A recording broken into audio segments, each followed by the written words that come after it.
Coming to you live from my apartment, it's Rob Has a Podcast. And now here's the guy who wants to know, how can you call a deep dive if it's only an hour? I'm Rob Cesternino. Hello, everybody. How are you doing? Kind of butchered that intro, but let's see. You know what, Dom? We're on video for the audio people. Let me do it right. Can I have a do-over? Please. Can I have a do-over? All right. Here we go. Mulligan. All right. Coming to you live from my apartment, it's Rob Has a Podcast. And now here's the guy who wants to know, how do you call it a deep dive if it's only an hour? I am Rob Cesternino. Hello, everybody. Welcome back to Rob Has a Podcast. And it's been a week where we did it backwards. We talked to Mike Bloom on the feedback show first, so we can get to our recap guest here today.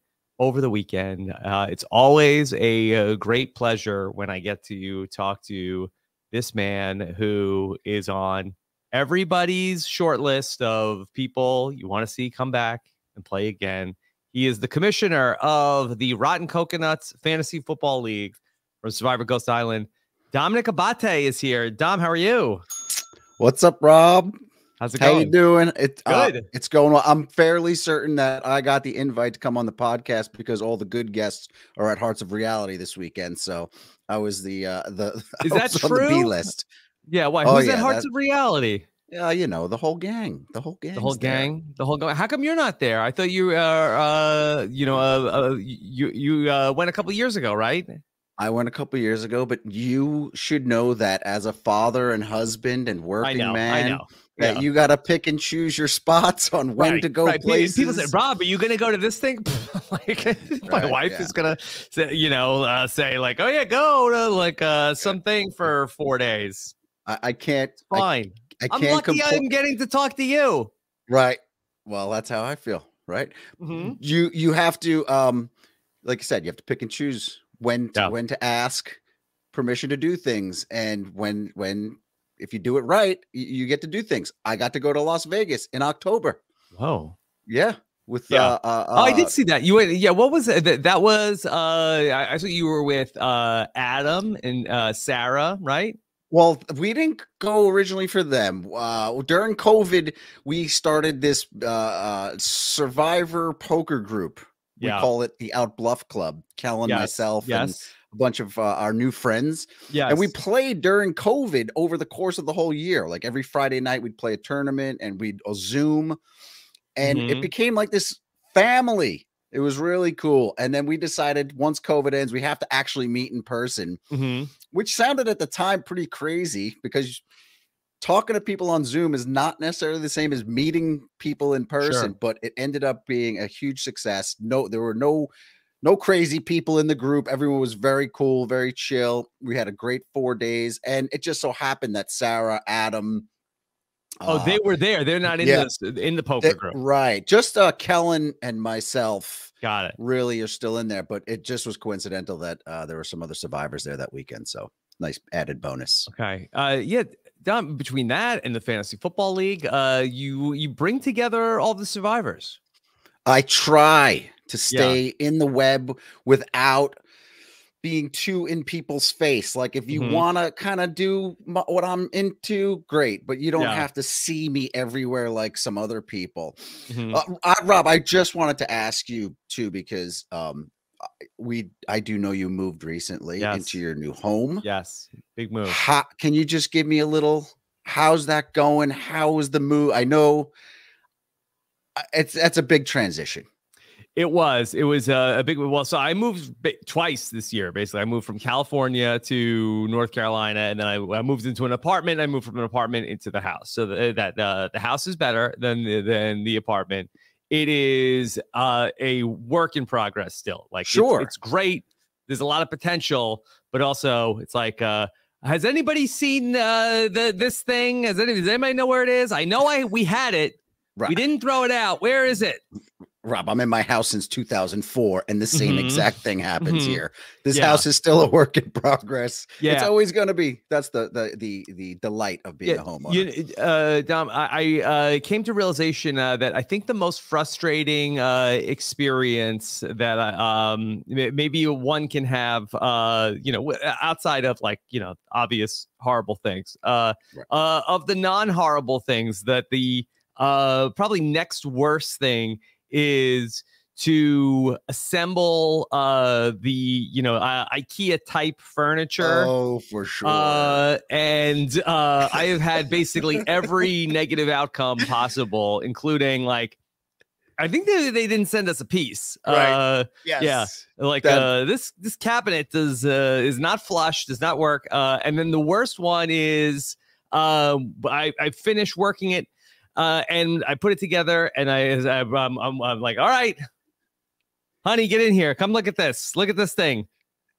Oh, I don't think I like it. Like, you worked a full day on this. What do you mean? You bought it. You picked it out. These are very familiar feelings I'm getting, as you say. I didn't think it was going to look like this. Right. Well, there was a huge picture of it when we bought it. We saw what it looked like. I've done the same exact thing, and even shelved, like put a shelf on the wrong way. Yeah. And then didn't realize it till it was completed. And for me to switch that shelf back would mean I have to disassemble the entire thing. So I feel your pain. I've been there. Anyway, I just want to congratulate you on your home. Thank you very much. Yes. We keep in touch, but we don't really, entrench ourselves in each other's lives. So it's nice to catch up and see that everything is going well. Well, I've missed you. I'm excited to get to catch up a little bit here today. And it's so funny too, because it's like the football episode, right? Danny. Yep. And we're going into our final regular season of Rotten Coconuts, which we're not going to talk about, but it's a nice coincidence that we have kind of the football you said episode. It's the final regular season week, or we're ending it after this year? No. Oh, no. The week. Okay. Got it. Yeah. We can't. We're kind of okay. We're in this. We're back. I missed it the year that we were away last year. Right. And fantastic comeback you made, because you didn't start the season too well. But but we'll see. I am on, you're on fire right now. Well, no. I am on. I have a house of twigs that's going to get knocked over. But again, well, maybe we'll talk about it at the very end for a couple minutes. All right. But anyway, so Dom, everything is good by you. Everything great. No complaints. No complaints over here. Okay. All right. Very interested to get your opinion on just all things Survivor 41. I know that you look at things like, with a very analytical eye in terms of like the actual episodes, but also like the show overall. How have you been feeling with Survivor 41? Well, I'd say it was nice to have the show back after missing it for a year. Yes. I think we had the expectation that this cast was going to be a more diverse group. Yep. And that's what we got. And fantastic that this has finally come to be. And it's like weird, because there is, like, the way Deshaun explained it in the previous episode, it's like it's just the timing of it all, where it's like you do have the game back. You're so happy that you have the game back, but there is also this other thing going on. So it's wild to see the whole thing kind of come together, where you are seeing the game play again, but at the same time, the things that are going on in the real world are having an effect on the actual game itself. And I'm sure you guys have discussed this many times over the past week or two, but I just want to touch on it also, is that I thought once again that Tribal Council episode 2 weeks ago, or 2 episodes ago, was super important for not just the show, but for people. Like, I just feel like it's such a difficult thing for people to see kind of all those sides and all those perspectives, and for it to have happened the way it happened. I thought it was really powerful stuff. So I was really pleased with it. And that kind of led us into this next episode. And I think the season overall is a great cast. I think, you know, obviously I'm not a huge fan of all the little tricks and trinkets they throw in, even though it helped me in my own personal season. I think we prefer more social game than, you know, these odd little twists and turns, but it is what it is, and you have to kind of just go with it. And you know, you can't ever blame the cast for what is happening behind the scenes. You just, as a player, you have to just play with what you have. So it is what it is. But I'm enjoying the season. I think I had mentioned a week or two ago in a tweet how after Ricard pulled this move to get Shan out, how it was almost like, for me personally, again, I'm not talking about me or my season, but I had this feeling like this is almost like the road I would have taken if I had gotten Wendell out at this point. And now I'm interested to see what happens to Ricard, because it kind of could show what might have happened to me in the event that I had gotten that opportunity to take Wendell out earlier. Okay, well, that's really fascinating. Can you just talk that through? So in your mind, and I'm not sure how far down that path you ultimately went in Ghost Island, but you know, obviously you didn't do that, so you must have felt like that there was like significant downside to do that. So in your mind, what was that downside and what did that look like? Well, there's two things here, because first, this season is sped up, right? So it's feel like it's almost compressed. So to equate it to my season, where Ricard got rid of Shan at what, 7 left? I think it was 8. Well, actually, I would say 8 would have been my move also.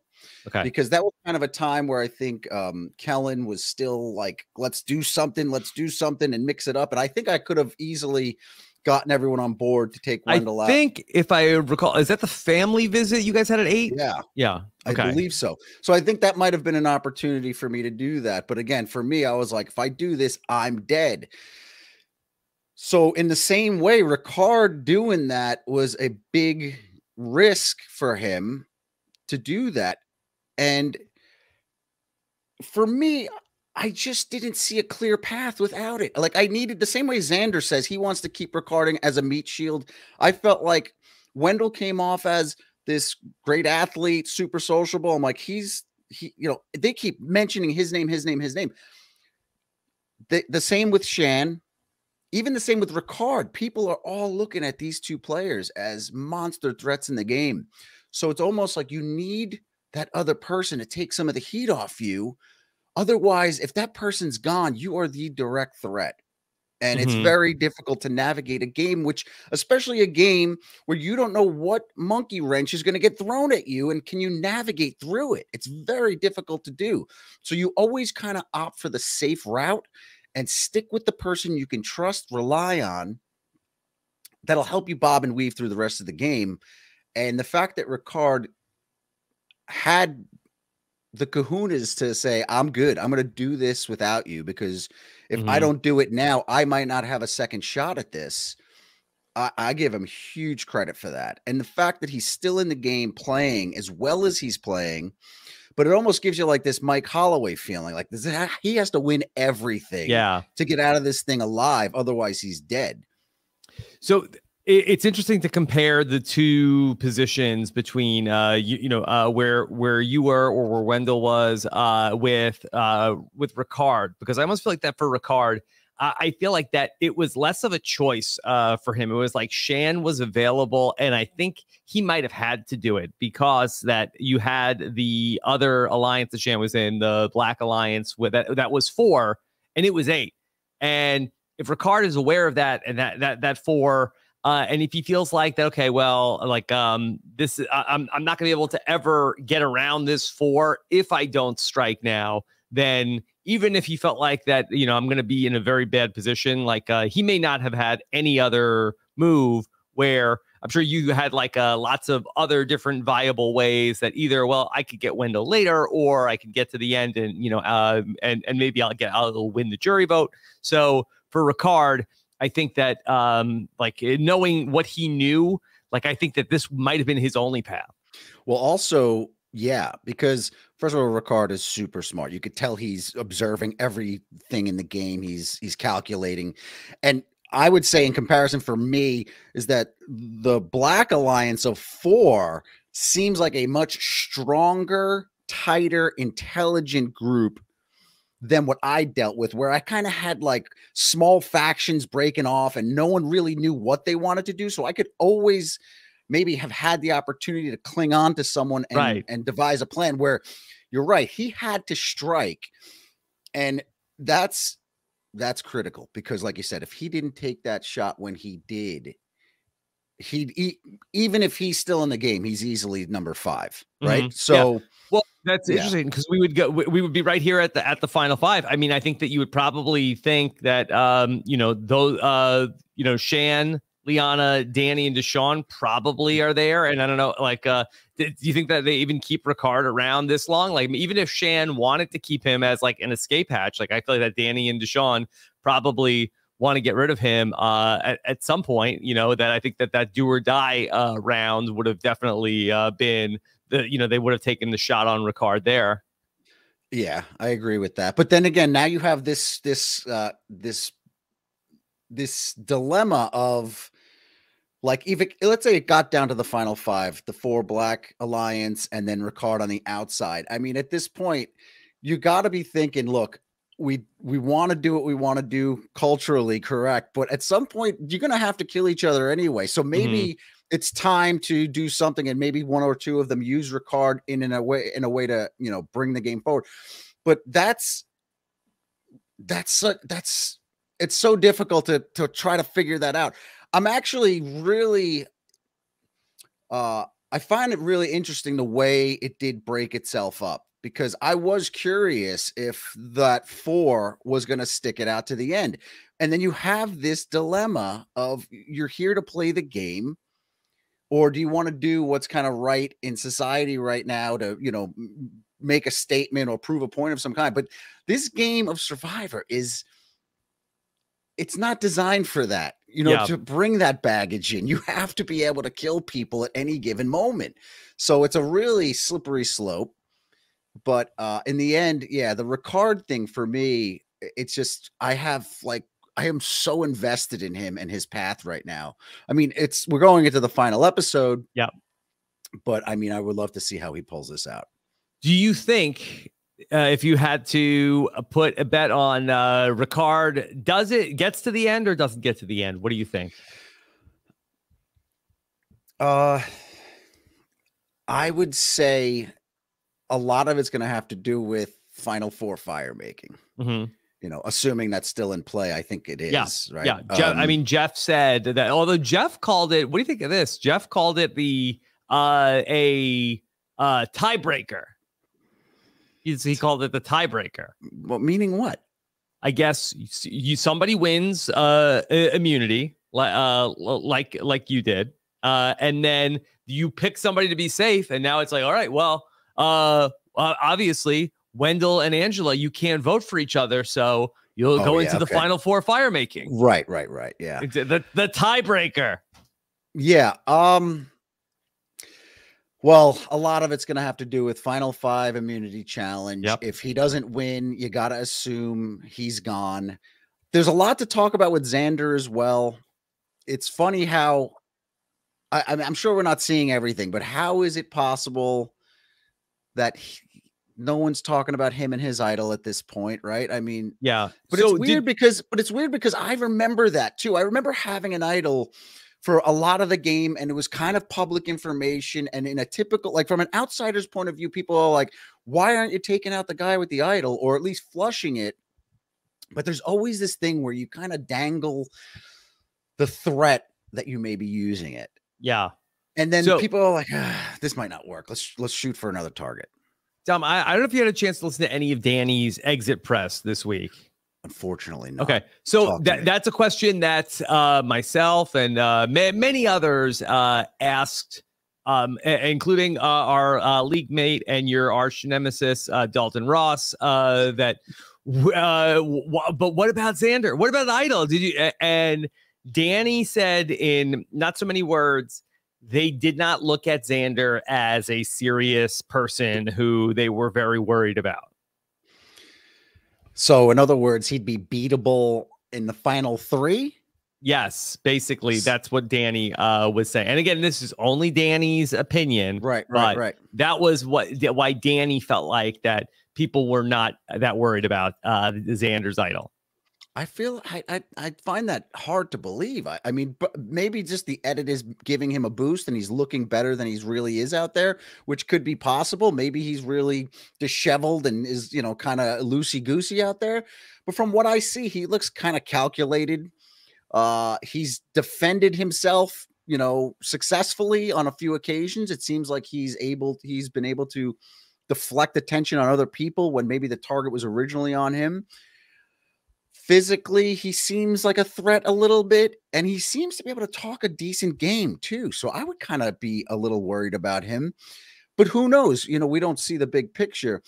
I'm curious also about the Danny vote, why he went this week as well, because it seems to me like, again, I'm not trying to, I don't want to talk about my season, but I can only compare feelings I have to when I played, where it was almost similar to having a really nice person.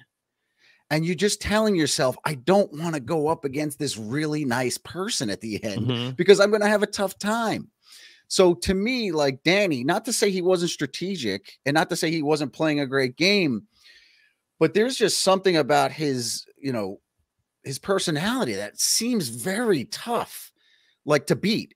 You know, he's a very, he just gives off a really kind way about himself. And I'm like, so when I see him being taken out, I think I heard earlier in the episode that Ricard was actually preferring to take Deshaun out, which makes sense to me also because Deshaun has a great way about himself also, but he seems more strategic out of the two. Or at least more capable of mixing things up like he did with the Erica thing at the end with Heather. So I'm curious if the decision to go with Danny was because of this factor of, you know, does he have this likability about him that's going to be really tough to take him out in the end? And I apologize if you guys got the inside scoop on this already, and I'm repeating myself. Yeah, that according to Danny, again, and you know, it's hard to ask the person who got voted out, like, well, why, what were the reasons why they voted you out?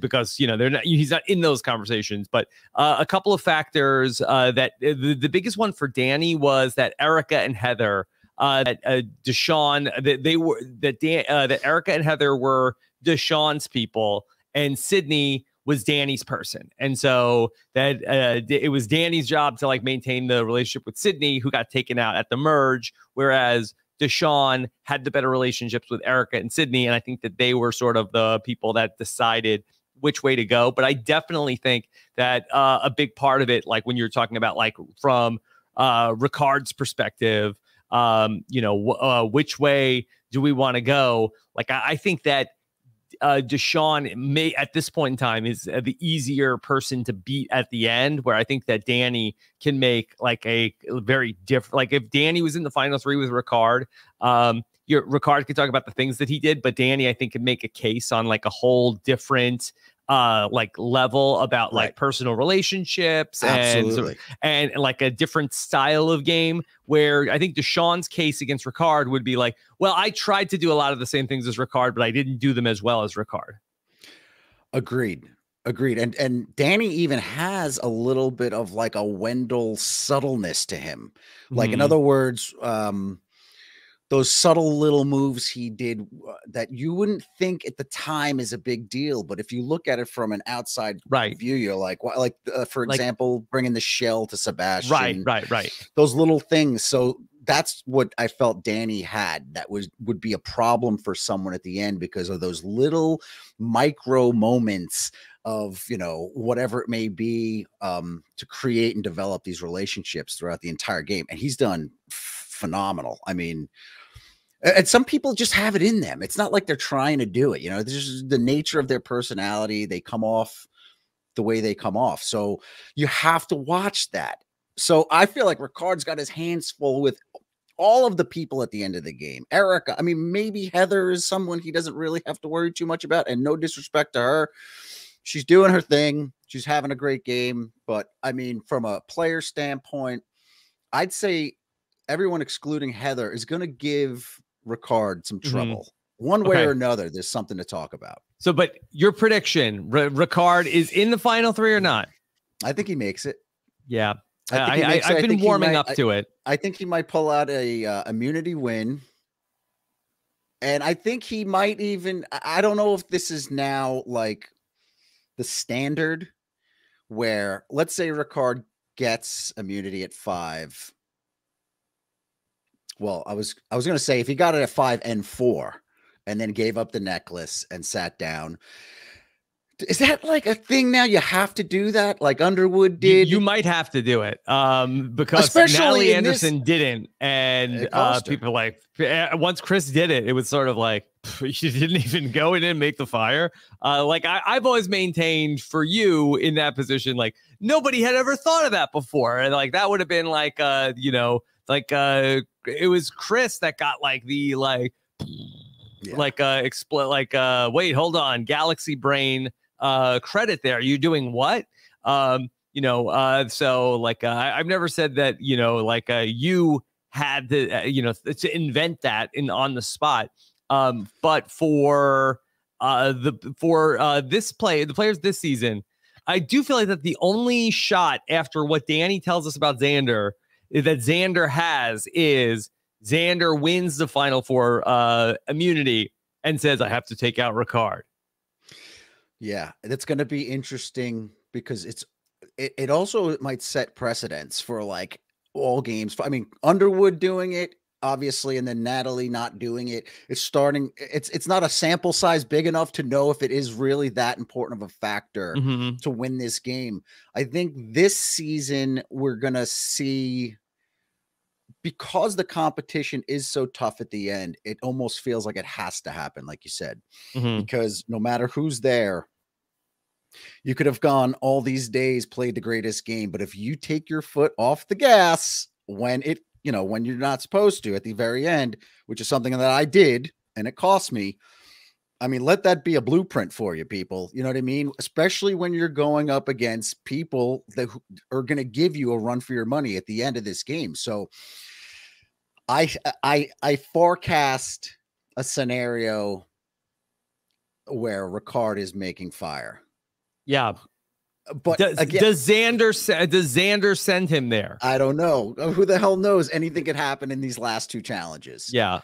But also here's a good question to ask too. This is something I pondered after my season ended. And I remember talking about or writing it down somewhere that saying, I mean, it's a way bigger move to win Final Four challenge and then take the necklace off and then sit down in the seat yourself. But before I realized the importance of doing that, my other alternative was at the Final Four challenge. If you know you're one of the competitive people to possibly win the game, kind of intentionally lose the Final Four challenge so that the person that does win it and realizes that they have to win the game is to take you out. Maybe they'll send you the same way I sent Wendell, right? I almost feel like me winning Final Four challenge could have potentially cost me the game, because if Wendell would have won the Final Four challenge, he'd have sent me. Yeah. And then I would have gotten to perform and look like the hero. And maybe that would have been the difference. Maybe it wouldn't have. We don't know. I don't necessarily think that's the case. I mean, yeah, it's a game of, basically it's like, does one person change their mind because of that? Right. Exactly. So, but that was something when I originally came out of the game, I thought about, I'm like, you know what, for people playing in the future, maybe just like lose so that you have to be sent. But the real way to do it is to win and then show how tough you are. Take the necklace off, hand it to someone else, and sit down in that seat yourself. But okay, well, this is an interesting thing that you bring up, because will we get to the point where you say, okay, well, that's the blueprint, that's all you have to do. Will we get to ever see the person win the Final Four fire making and say, hey, all right, Ricard, you're the best player. Me versus you. Let's do this. And then lose. And then people will say, ooh, I didn't think of it that way. Yeah. Oh, you were safe. You were in there. You have to, I mean, I was so confident in myself that I didn't need to do it, and it backfired. So I don't think anyone should ever be that confident. But it's so different that for you versus say a Xander, where Danny's saying like Xander can't win. People don't take him seriously. It's almost like that. To go back to the football, it's like just like do the 2-point conversion once you're down by so much, like you're gonna lose anyway. What do you have to lose if the other team takes over at the 40-yard line? Who cares? You're about to lose the game anyway. So if you are in the position where you know that I cannot beat this person no matter what in the final 3, my only shot is to do this. But that wasn't the case for you. It wasn't like you could see it like you felt like that. Wendell might beat me in the final 3, but I might beat him in the final 3. Yeah, but also think about a scenario where you feel so comfortable against like 3 other players, right? Mm-hmm. Like let's say you win Final 4 immunity challenge, and you're and in your mind, like the other 3 people like left in the game, none of them are going to beat me in Final Tribal. I got this. Can you now say, I'm keeping the necklace, you 2 go against each other in Final Fire? Okay, well, let's say last season, Tony wins the Final 4 immunity. Does Tony need to put himself into the fire and beat Natalie or Sarah?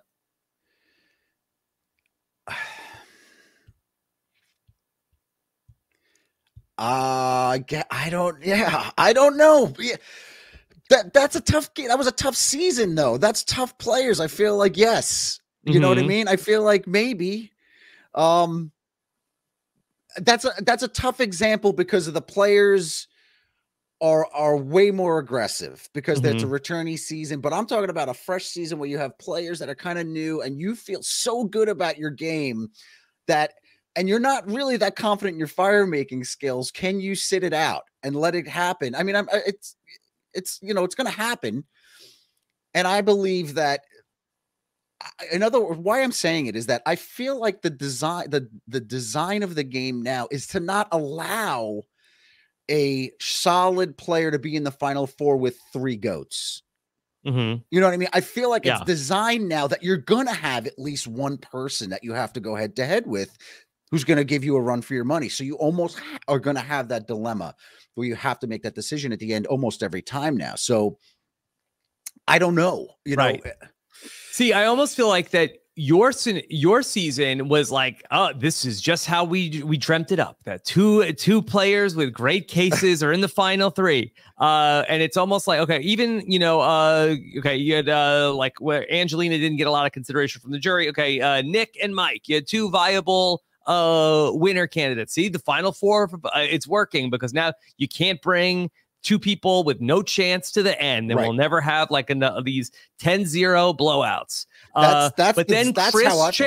Chris like did like the flashy thing, and now all of a sudden Chris goes to the end with all due respect to to Gavin and to Julie. I guess that's not really a blowout, but where Tommy is there with Lauren gets taken out, and Tommy is there with Dean and Nora, and you could have a scenario where potentially now, Ricard,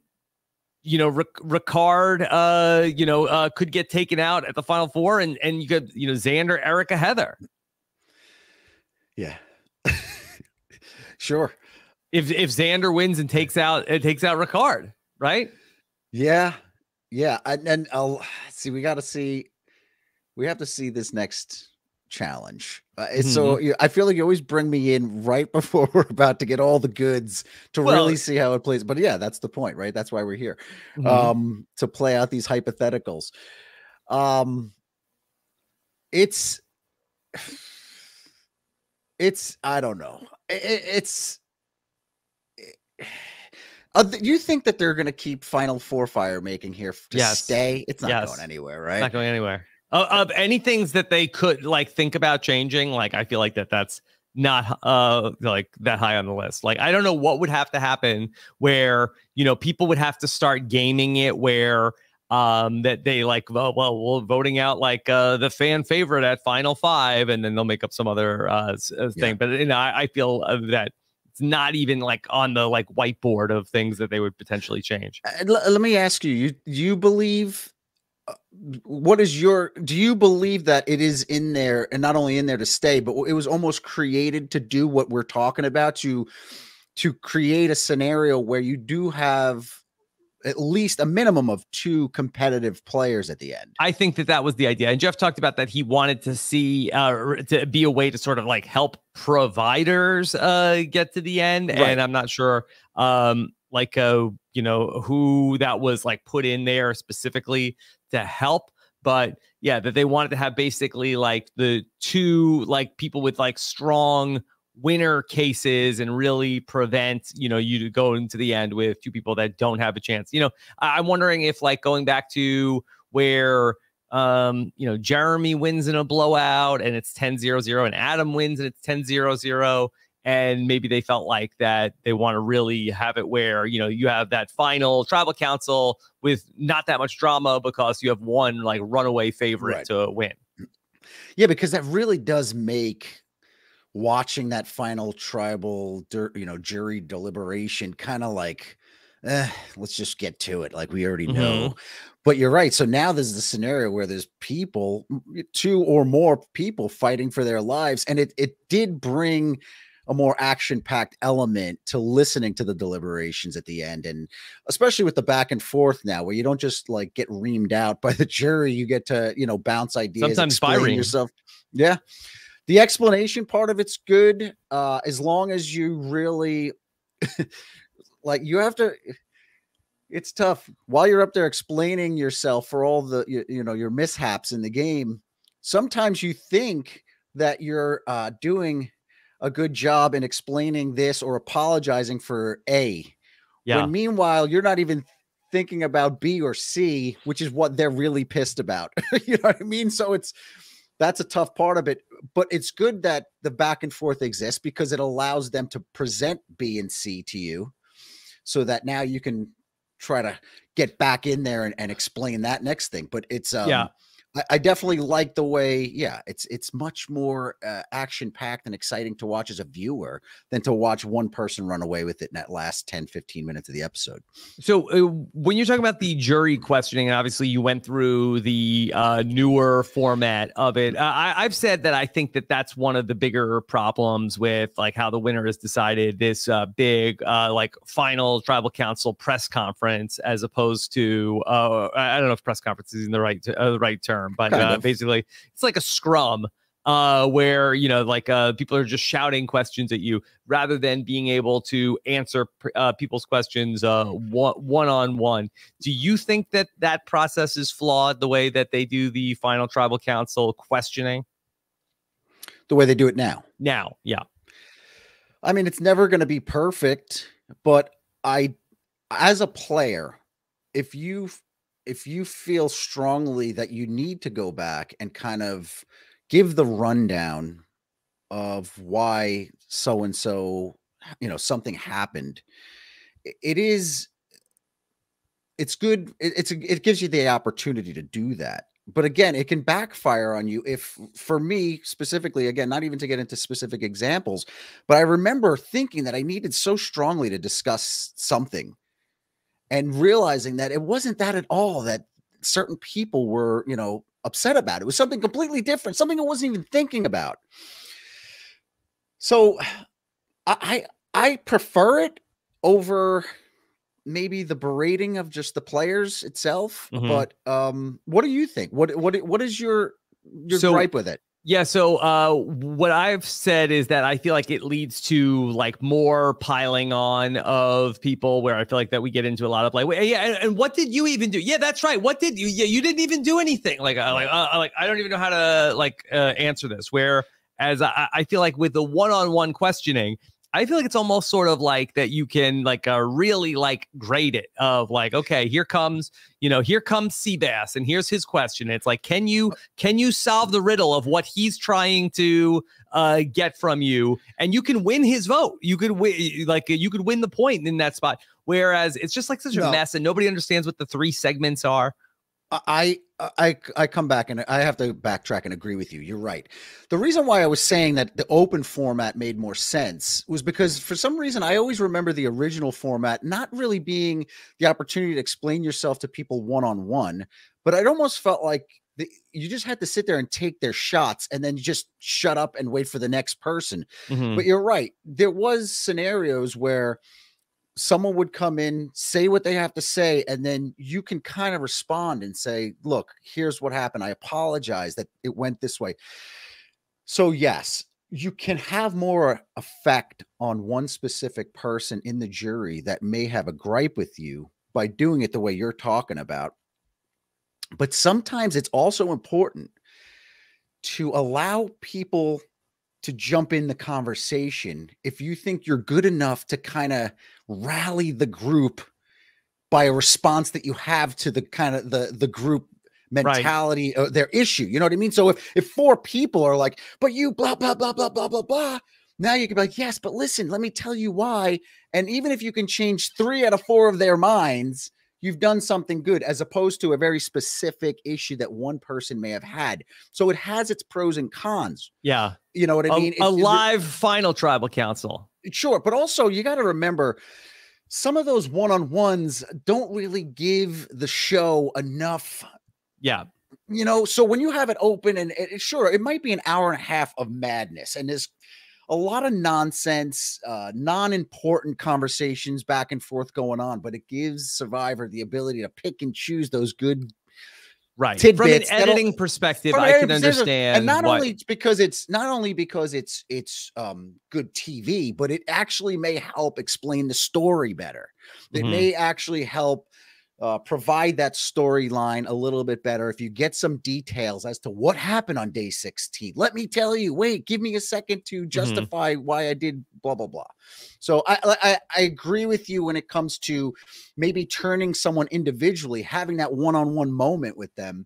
But also, I also like the idea of maybe trying to rally the troops into see from a group perspective exactly what it is you're trying to do. Dom, one of the things I wanted to ask you about was, you know, we've talked so much about Heather in this season. Where is Heather? Who is Heather? What's going on with Heather? Now, in your season, and I don't know if this is a fair comparison or not, that we had Angela, and there was a lot of like talk about wait, what does Angela even want? Angela probably got, in fairness to Angela, like more than played a bigger part at times in what was going on than Heather. Do you see any parallels there? And what is that like to sort of this person was really there in the experience, but sort of is very minimized in the retelling of the experience?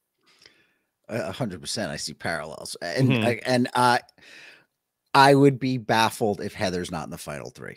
That's almost written in my mind. If it's not, it's the most ridiculous thing ever, because that's just what you do when you have a Heather or an Angela on your season. That person is just there, you know, and that's a perfect 3. And that's when you choose who's gonna who your final 2 is, plus Heather. That's what it comes down to, because no one, it's a lock, right? Yeah, you want to just know that 3rd person is not going to be a factor. It's just you have one other person to battle, not 2 other people. Yeah, you know what I mean. So if I could have had my way, it would have been myself, Laurel, and Angela. You know what I mean? Right, obviously. Right. But and the final 4 firemen did its job in that case. They stopped you from having as far as the show is concerned, having a very boring final act that is you running away. That's not the show's purview to see that you exactly. run away with it. Right. It's done its thing. So, but she's definitely sitting there as a piece. Yeah. That is just, fine. Not, she will go with whatever flow we tell her. But yeah, the similarities, I see it, right out of the gate. But there's a different sharpness to Heather, I think, than Angela. Angela, it's not only, I don't even know how to explain it, but Heather at least seems more in the moment. Even as the experience itself, especially with what happened in Tribal Council and the way she talked about it to Deshaun, how you know, she was unaware and she wants to hear the story more. Like that, even that right there shows me that she's more alert than Angela in my season was. And again, no disrespect, Ange, but yeah, you know, it is what it is. Okay. So I guess like to tie this back to what we were talking about before with the Final Tribal Council, like, so obviously I don't think anybody is saying, like, you could argue like, hey, like the show should do a better job of telling Heather's story. I think that's a fair point, but that if Heather is a lock for the final three, and these people that are sort of like that have no chance, she won't get any votes, like are sort of like are going to go to the end. It seems like that this is what they were trying to address with the Final Four fire making. Sure. It has not changed that. Is there something that they can or should do to try to keep this person out of that they're trying so hard to get the best players into the final three? How do they do that? Well, that's what their twists and tricks are all about, right? But they've been ineffective to do, like solve the problem they're trying to solve. Yeah. The problem is that if Survivor would prefer the more competitive players and leaving Heather out of the equation, the problem is that the players themselves want Heather in the equation. Yes. You know what I mean? So it's going to be really tough to break that off. So Survivor is going to have to create a scenario where there's no incentive to keep her around. And that's comes up to the creativity of the show and the Survivor gods and how that's put together. But there has to be, there has to be a situation where you say, man, I don't want to, because she's kind of in my pocket and easy, but to move forward, we have to cut it loose. So, I mean, I don't really know how you pull that off.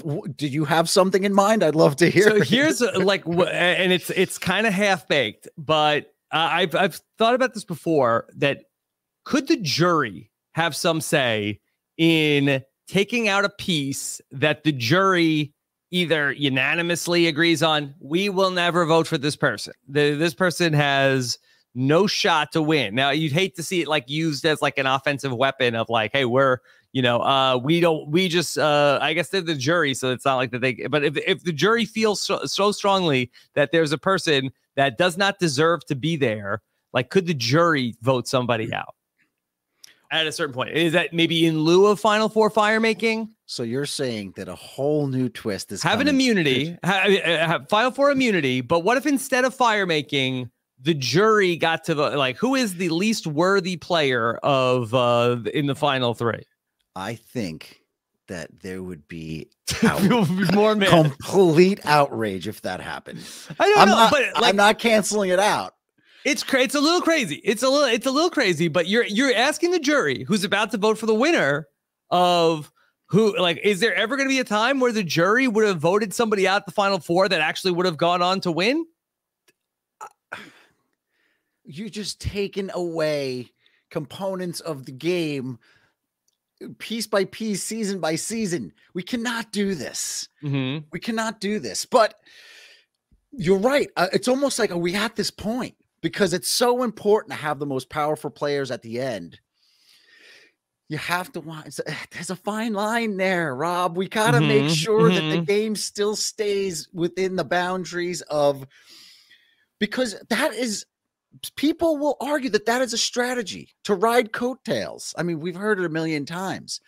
And that, look, if I decided to play this under the radar game, you can't penalize me for that. You know, sure, you don't have to vote for me for the million in the end, but this is my game. This is what I chose to do. Yeah. Or, okay, let me give you a better, I think this is a better, cleaner pitch. Okay. Yeah. So move Final Four fire making to Final Three fire making. Okay. So what do you mean the Final Three fire making? Okay. Final Three. So you have a Final Four vote, have a regular Final Four vote, and it could be a tie. It could be a 2-2 tie. You could have a fire making at 4. You're saying then, not the standard though. You have a regular vote at 4, and then at 3, somebody wins immunity. The 2 losers make the fire, and then I guess it also like says like what says that like the person who's going to be the better person? Like, what if you had like a sort of like a Butch from like he's somebody who's good at making the fire, but not necessarily like a strong candidate to win. But I don't know. I feel like that is though, Rob. It's. I feel like there's, and again, this is from people who are not diehards but casuals in my circle. Yes, who have said it's almost seems sometimes that these twists and turns are coming into play so that specific people can be directed to make it to the end. We don't want that. Even if it's not the case, Rob, even if it's not actually happening, we don't even want the appearance that that's happening. Mm-hmm. You know what I'm saying? We don't even want the appearance that we're making sure we can have very specific people in the end, because it feels like it's just taking the authenticity of the game away. Mm-hmm. So if you're going to stick to a rule, give it a few seasons at least before we start pounding these new ideas and twists into All it. right, fine. Leave it alone. I'm boycotting. But then I'm going to go back to what I said from, for a couple of years of like the most dangerous player in the game is the Heather, because they're taking up one of the spots in the final three. I'm fine with that. Yeah. And she should be a threat, and she should get voted out for that due to natural causes. Mm-hmm. You know what I'm saying? Yeah. And that being said, that I am very much hoping I get to do a long interview with Heather and find out everything that was going on. Yeah. And you know what? I saw something that Fishback tweeted or got in a conversation on Twitter about with someone regarding Erica, and saying how, he doesn't think she's going to win just because it would be such a shame that she didn't really get this first woman in 6 seasons edit. You know what I mean? And that holds true to too. Like, whew. There's a lot of work to be done here. Right. So Steven had said on the know-it-alls the other night that he felt like that he didn't think that Erica was going to win, and I think that some people were feeling like, well, why, what's wrong with Erica, Steven? And I think that he clarified, like he was talking about that he did not think that there was enough in her edit that we've seen, as opposed to not to say. So he got some grief, right? It came off the wrong guy, right? Not to say that she could not win in a final three if we were there in the real time. That her case is fine. That he felt like that her case in the edit has been lacking. Yeah, but let's not just drop. But I say it's drop the 4, keep the 1. What maybe like how do you know that. If you are going on, well, this is what they've done in the past, and how did that work out with Chris Underwood? Exactly. And also, and look how much action Underwood got. You get burned when you read the edit. But I'm saying, look how much action Underwood got in the finale episode too, right? Right. And this final episode is like 3 hours, I heard. It's going to be 2 hours followed by what they're calling a 1 hour deep dive. That's what I was referencing at the top of the show. So it's going to be a 2 hour finale, filmed in Fiji. The counting of the votes filmed in Fiji, followed by a 1 hour quote unquote deep dive. Nobody knows what that looks like at recording of this podcast time. Got you. So a lot can happen in a 2 hour episode, and I would let's not assume, but Stephen brings up a good point. If she is the first female winner in 6 seasons, I think she should have gotten a little bit more juice. Deshaun too, though. Deshaun had a monster edit this season, and why are we not discussing him? You know what I mean? Like you said, there's so much. Xander, they all have cases to be made, and they all have really good story edits. Deshaun, Xander, Ricard, those 3 right there have really solid edits. It would be amazing to see the 3 of them at the final 3. It's not going to happen, but it'd be amazing to see them at the final 3 and have them really present their case. That would be probably the greatest final trouble you ever saw, but I don't see a scenario. What's the 3? Ricard, Xander, Deshaun? Yeah. I mean, like you said, they all have their own story. They all have great stories to tell. No, I feel like with all due respect to Xander, that I feel like that if he gets his case has to be, I took out Ricard. I think that's like if so, I almost feel like that. Yeah, he needs that. I almost feel like that Erica would be the more interesting third option, because I think that then the jury would, I think, then have to answer the question of like, okay, well, Like, do we want to see Erica as the woman winner to break this streak? Like, I think that would make her like an interesting candidate there in the final three with Deshaun, who certainly has allies, but also did he burn Shannon Liana too hard and felt like that?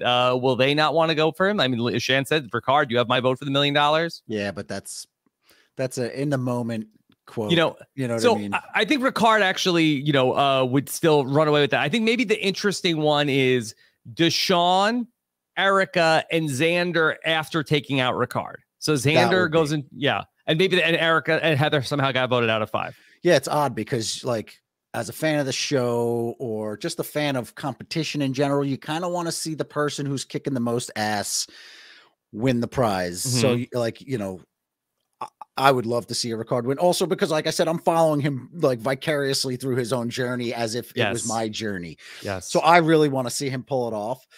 But you're right. I think the most competitive final 3 would be the 3 you just mentioned, because no one really has it locked up, right? Yeah. Out of those 3, it could be anyone's game out of that final 3. Where if Ricard is sitting there, it most likely is going to go his way. Dominic, speaking of Xander, this week we heard Xander. He was given a choice with Deshaun and with Erica about what reward would they want for this week. They had chicken and vegetables or some candy. But it was they chose the chicken and the vegetables. This is Xander candy. Xander candy. Xander candy. Now, I know that you have recently, with the help of your great friend Wendell, that you constructed a medieval contraption to be able to grill meats and vegetables in over the fire pit. Is it safe to assume that you too would have chosen the Xander candy? Yeah, because you don't want the quick high, right? You don't want to feel really good for 10 minutes and then crash and burn. So you want something that's going to give you a little more sustenance. So I would agree with the chicken and broccoli. But so silly, those choices. Why are those the choices? What would they have? What should have been out there? I don't know. Like something like, you don't even give them a carb. Give them a carb. Give them a little sweet potato. A potato. Give them Why a not? Potato. Yeah. What the hell was that? Yeah. It's just it was so weird. It's the hardest season ever. It's the hardest season ever. Yeah.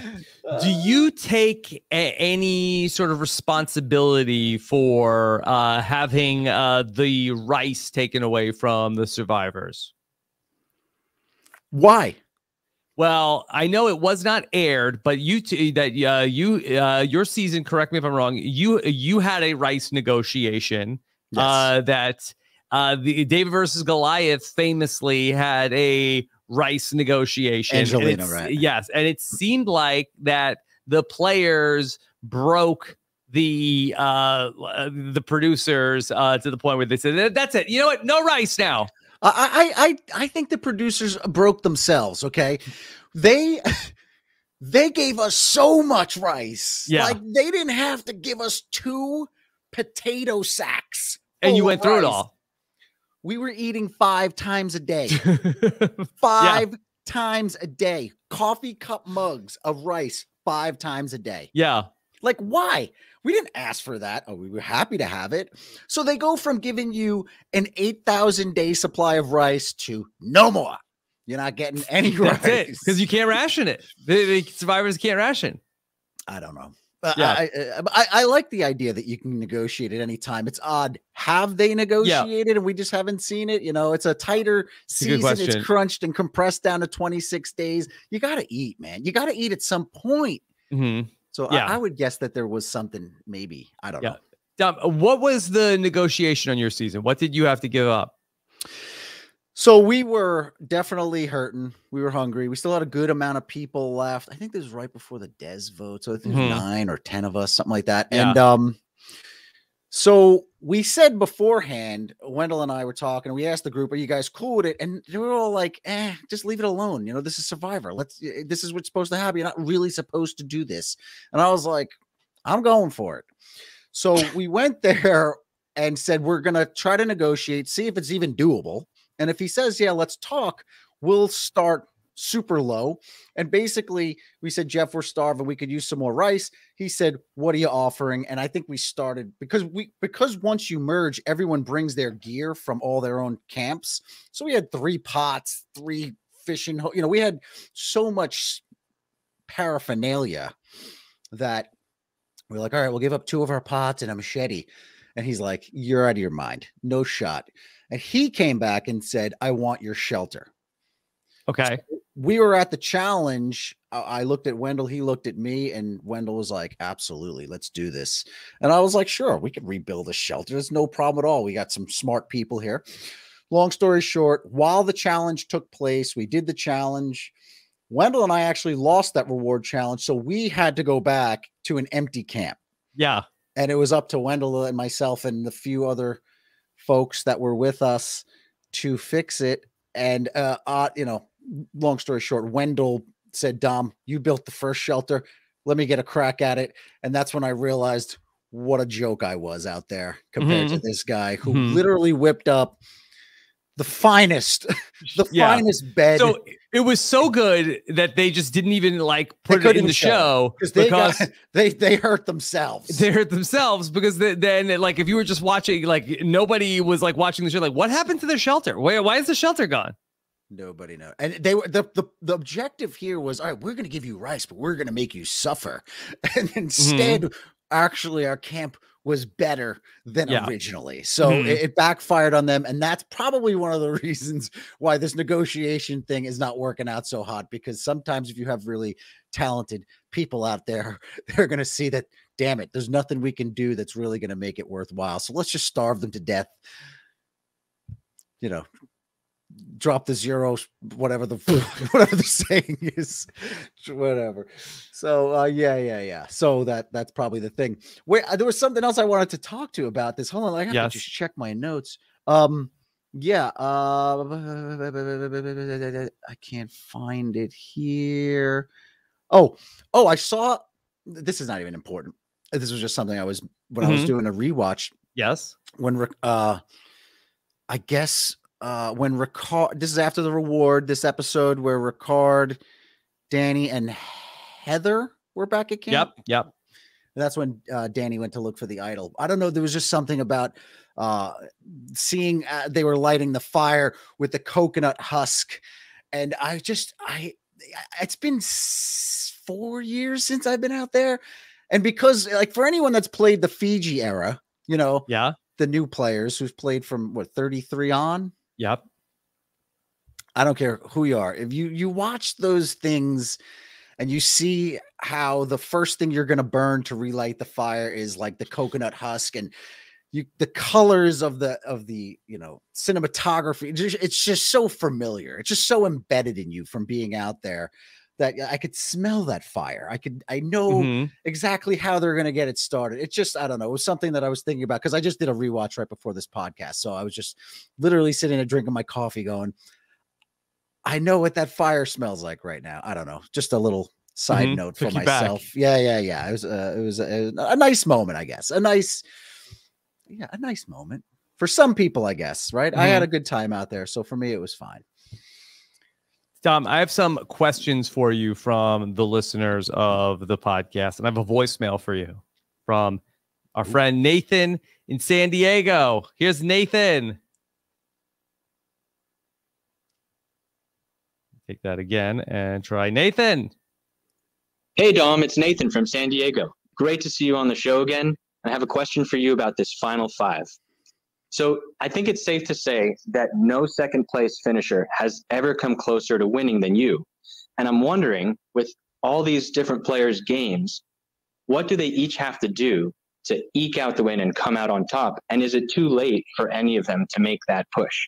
Looking forward to your thoughts, and I'm really looking forward to the next Off the Island with Dom and Wen. Great first episode, man. Hope the grill is going well, and enjoy the cooking. So let me start with the end. So Off the Island with Dom and Wen is what's called. It's Wen, not Wendell. Dom and Wen for now. Wen. Yeah. Okay. All right. You built the fire pit at your house. What are there more adventures planned? They're planned. Yes. If we could get scheduling down, then we'll be off and running. Yes. We're just doing a little fun side project. We're not looking to, break anything. I'd say Wendell has a lot more other things going on in his real life. Yes, so yes. everything has to kind of fall into place. But we are having fun with this side project where it's really not going to have any we're not boxing ourselves into any one specific thing, but we want to talk about it could be one of many things. It could be a building project, it could be this, it could be that, but also you could go bowling. We could go bowling. Yeah. But I think what would really be good is to hear some perspective from past players, maybe now that we're off the island. Yeah. See what's going on in their lives. Maybe you like visit somebody. Yeah, why not? Get in the car, go up and see Ethan in New Hampshire, whatever. Hey, look, I got plenty of work you guys could be doing over here. Yeah.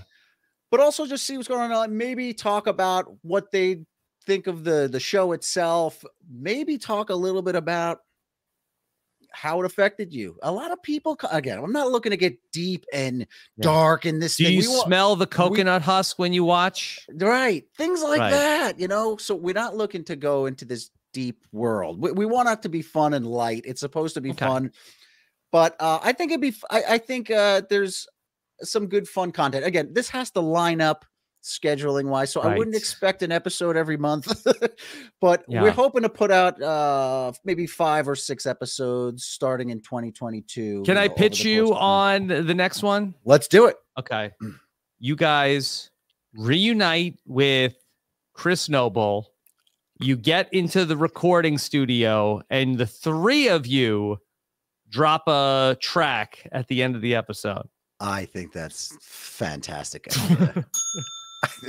Like Wendell, now he can like you've seen him fix up people's homes. Now he's gonna fix up Chris Noble's rap. What else can he do? Right. I think you'd have to get Noble on board with that one. Yeah, maybe. Yeah, sure. But look, that's the point. There's no parameters. We can go anywhere we want with this thing because it's not a serious thing. So we can do whatever we want, go wherever we want, and have fun with it. So yeah, we'll see if there's hopefully, and we do intend on there being some more episodes in 2022 off the island with Dom and Wen. But let's go back to the question itself, which was, does anyone have what could each player do to make their case at the end from here on out? Maybe let's try to, like, what's the one thing that they could do? Well, anyone other than Ricard has to take Ricard out. Yeah. Right. Let's just start with that. Well, I think starting with Ricard, that I didn't get to say what I thought was going to happen with Ricard, but I think that there's going to be a second. They're going to this other island. I think it's going to be like in season 39, where they're going to go to some other island, and it's going to be and that was actually like a pretty exciting finale, season 39 finale. That they're going to go to some other island and have to do like a scavenger hunt, escape room type thing to find an idol or advantage. And I actually think that Ricard has the best shot to be the person to solve a puzzle and find an idol. So I think that Ricard might have like another out here of not just being able to win the immunity challenge, but also having, a 1 in 5 chance to find this idol. I agree. And I did forget better than 1 in 5. I did forget that they are getting shipped off to another island, right? Yeah. So they're going to basically start the episode probably over there. And they're going to have to do something that's going to be a combination of some type of endurance / solve this mystery. And you're right, that's probably the most likely in Ricard's wheelhouse. Yeah. Even watching him do the immunity puzzle, amazing. And this last one, not that he, but the puzzles themselves, I don't know if the viewers, I'm sure the viewers realize at this point, but as someone doing the puzzle, you cannot understand how frustrating it is that the letters are on both sides of the blocks. You just cannot, you look at it, there's just letters everywhere. You flip it over, there's more letters, and you have to just sit there and say, all right, get a grip. And that doesn't just apply to the word puzzles, but also like the ones that have pictures on them. There's you know, the image is on both sides. So it's so difficult to do it. So can you practice for that, Dom? I don't think you can. I mean, unless you create, you know, some type of puzzle like that Evie. is like, right, like Evie. Wendell has quite a few of his own little pocket puzzles that he brings with him. We were supposed to do some pocket. He wanted me to do some pocket puzzles when we did the first episode at my house. He's like, I got all these things, we should do them. I'm like, it's midnight, we're tired, we've been working all day, maybe next time, you know. So if pocket puzzles, if you're motivated, I mean, if you think you're getting on the show, or you did get the call to go on the show, I mean, if you have time, get to work, because I realize the importance of being a visual, you know, having a visual play. You have to start seeing things like you possibly never have before. That was one of my biggest challenges out there. It's probably why I lost a lot of things, you know, competitive wise. I just didn't see things. And for Wendell, it was his thing. Like, he saw things that I wasn't seeing. So visually, if you're one of those great visual thinkers and see things in that way, it's going to be very effective for you. Okay. So for Ricard's, I think that's his thing. I think he's the one find that the sees things thing, visually. get to 5, and then make a fire or win the challenge. Well, actually, so to go back to your earlier point, Ricard wins Final Four immunity challenge. Does Ricard need to put himself in and you know, beat Deshaun in the fire making? I think he might have to. I disagree. I don't think he needs to do it. I think if you I see why you say that. Like, if you're looking at like a checklist of things Ricard's done versus things Deshaun's done, you're right. Ricard is there, and even Deshaun having this truth bomb blow up, which was very Donathan-like. Yes. By the way, in this last one, right, like an unnecessary truth bomb. Like, where are you going with this? You don't need to kamikaze. I think Xander even said in the booth, he's like, there was a kamikaze truth bomb. It was unnecessary. Truth kamikaze doesn't. Yeah, we don't need that. You didn't need that. So does Deshaun come off as like unaware? Is he doing more than he needs to?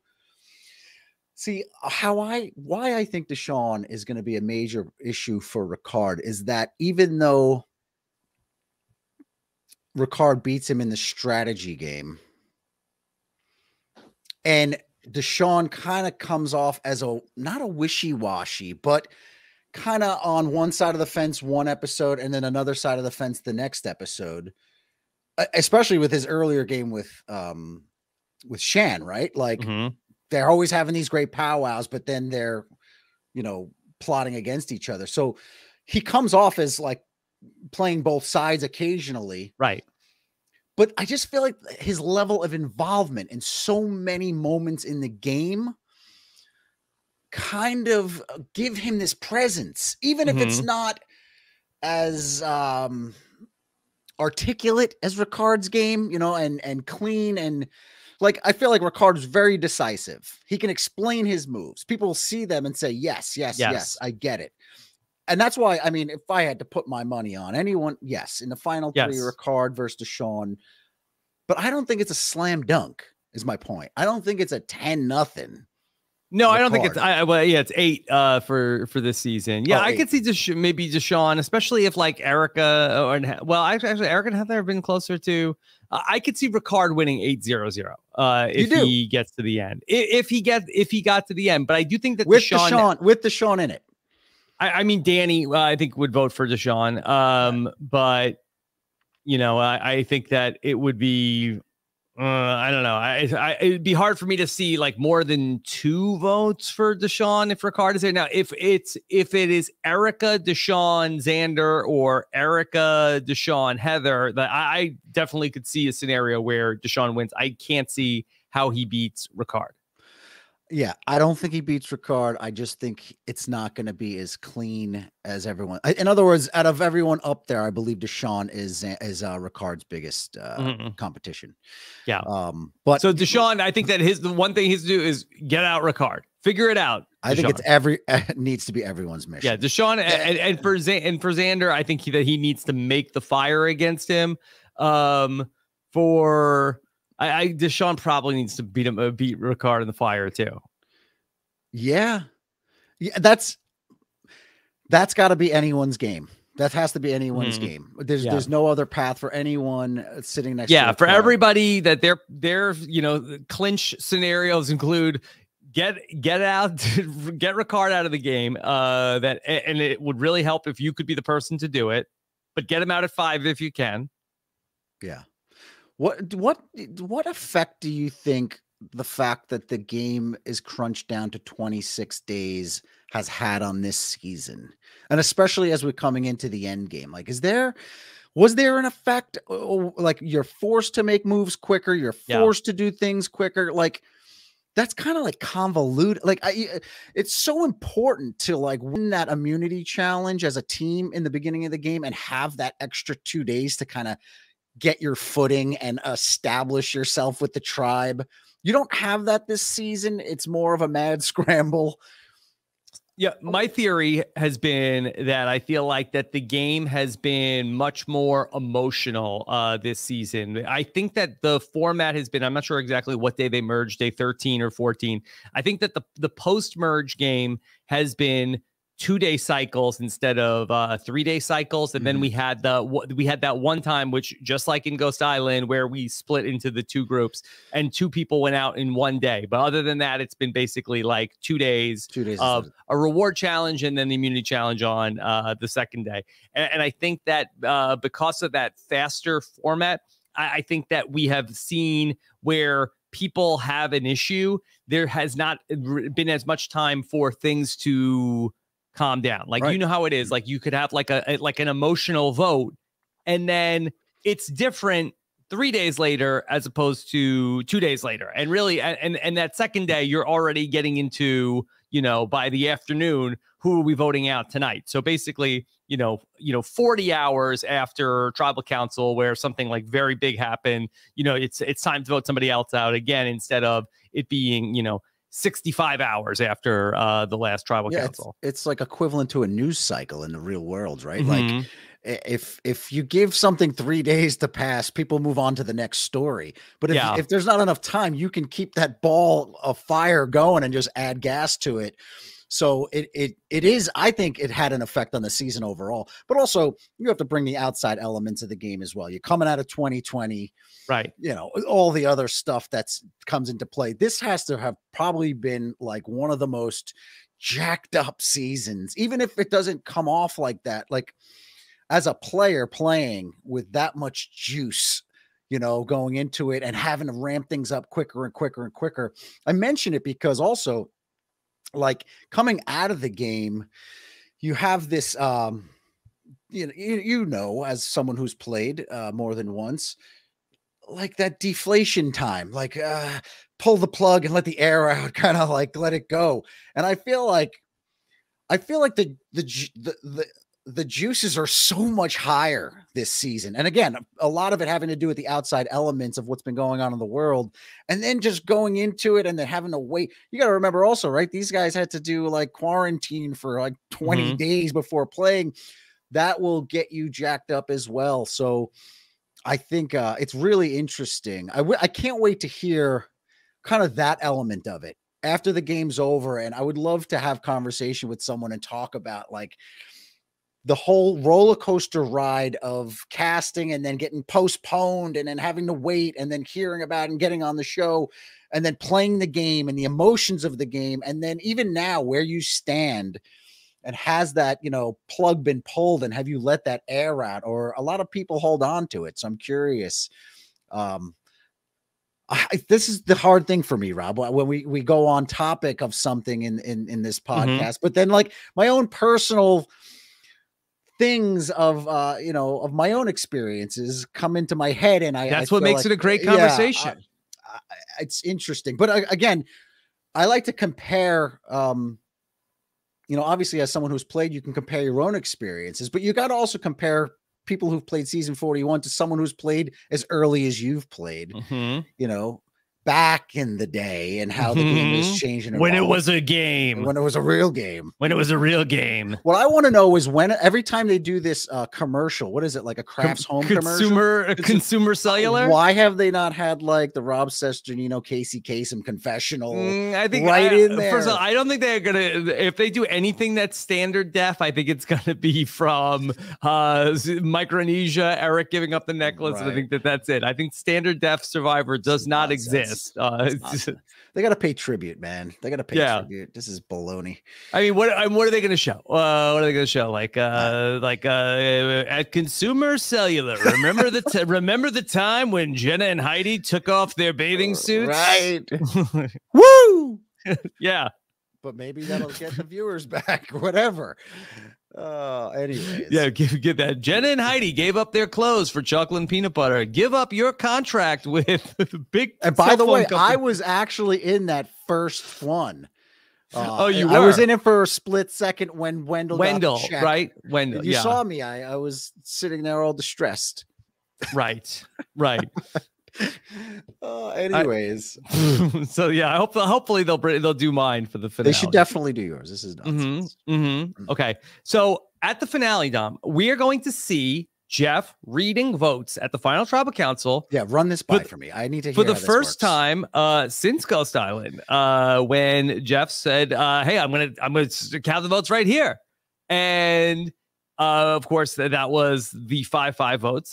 He did not count the tiebreaker vote in Fiji, but he probably could have, right? He didn't have to. Yeah, I mean, yeah it would be fine. Yeah, it would have been fine. But it was a big pop in the room when he came in with the one tiebreaker vote. It was a huge pop. Big ovation. Big ovation. Okay. So Edward Morris wants to know, with this finale, the votes are read on the island. What's that feeling like, Dom, of Jeff reading the votes on location? When Jeff says, I'm going to read the votes now, did you know instantly it was going to be a tie? I think it took about 10 seconds. Okay. Because first we're trying, the thing is, like, the reason why it wasn't immediate is because to us, the Final Four fire making was a new addition. Yeah. Even though it happened in 35, we didn't, we never experienced it. But they told you it was coming, right? Yeah. So we were thinking, oh, maybe this is a new something that they're adding to it. But then once you see Dom Wendell, then so I think after the fourth vote, it was official in my mind. And then I think by the 8th vote, which was only 20 seconds later, it was official that I had lost. But let me ask you this though. How does the cast know that the votes are being read this season ahead of time? I am not sure. I suspect they probably find out right before the final tribal. Like, look, we're going to do something and here's why we have to do it. And then there's probably this long talk about why, if anyone says anything at any point, whatever it may be. I wonder if they might give that to them before the start of the season. I think they had to have known that they're doing this because, and the reason, of course, is probably because they felt like that, like, well, what if we can't get back together? We don't want Jeff to read their votes in the garage again. So let's do it. Let's do it here. It'll be interesting to see if we get like the reaction from the cast, or if it was something that they knew from, because I had speculated over the summer that they might end up having to do this. I did remember hearing you or even talking to you about it maybe last year or something. Yeah. It's weird because there's not a big audience, right? It's like just the jury, but I mean, they're pretty good with their music, right? They'll give it this big hoorah. But I mean, why not? I mean, it's like every cast pretty much knows who the winner is going to be when they walk out of that final tribal council. I mean, I think it should be the way to do it moving forward. So wait, let me ask you a question though. Is the deep dive hour after, is that in today's time, or is that deep dive what took place on, like, in other words, we don't know. We don't know if the deep dive is on the island. I suspect we will find out more in the couple of days leading up to the finale, but there are rumors that they filmed something in Fiji, but I don't, a hybrid of both, maybe, right? Yeah. Like, I kind of feel like that whatever you filmed in Fiji, like, throw that out. Like, it's like, you don't like, and maybe you feel differently, but I kind of feel like that the way you feel about the thing, like 2 days after the season, I don't know if that's necessarily like as valuable as the stuff now, but maybe I'm totally wrong on this. No, what do you think? You're right. No, the perspective of it after is a completely different thing, right? So Right. in the moment you have these feelings and all this, and you can say something in that moment, but once you get to step back, absorb it, it's, in other words, neither way is right or neither way is wrong. It's interesting to see people's takes on the experience right there. So doing a deep dive right after the votes are read in Fiji would be great to hear, but it would also be great to hear the perspectives of the players 6 or 9 months later and see how they kind of, fall into place, or if they're even the same, or because 90% of the time you're thinking some way right then and there. But when you watch the finale reunion show, all of a sudden everyone gets tough. Whatever it is. Yeah. So, and again, I think a lot of it has to do with people who've seen their season and perhaps don't feel like they've come off great, right? Yeah. So now at the reunion show, this is their chance to redeem themselves and show, look, whatever it may be. You've seen it a million times. I think it's important to, I guess it's important to do both, but I think the more authentic is what you'll get on the island. Yeah. But no, because I want to hear everyone's thoughts. Well, let's see. I mean, I think that you're right. I think we'll probably see if they did film something there. I think that they have to also include a piece of, because so much of the reunion show is like, all right, what's been the reaction? Well, what are the people on the street saying? And especially when we have like all of these like big social issues discussed in the season, right? I think you have to like what's been the reaction? Blah blah blah blah blah blah blah. Yeah, you're not going to get in today's time. You're not going to get the whole cast for sure. You're going to get the key players of the season. Probably mostly, guaranteed the jury, but maybe you'll get one or two more big characters involved, I would guess. But I don't know. Did they send the jury home? Like or the pre-jury home? Like I don't know if they were on location still, like at the end of this thing. But I feel like getting the perspective of the people who went out super early might be kind of a waste of time.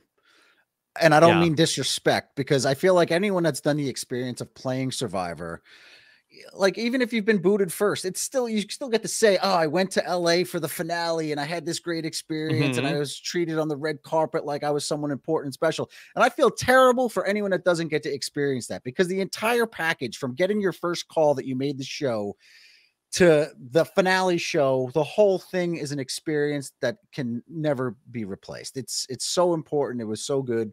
So I do feel bad if they're not doing that format anymore, because the whole thing is great. But if we're not doing it anymore and giving everyone that moment, I feel like if you're only going to crunch in this hour of deep dive, let's get to the meat and potatoes, right? Let's not get everyone the Xander candy, if you will. You know what I mean? And I think they realize that now too. I think it's important to, especially with this season and what's been going on culturally, you don't want to leave that out. You want to leave enough room and time in there for that. So let's package and condense it.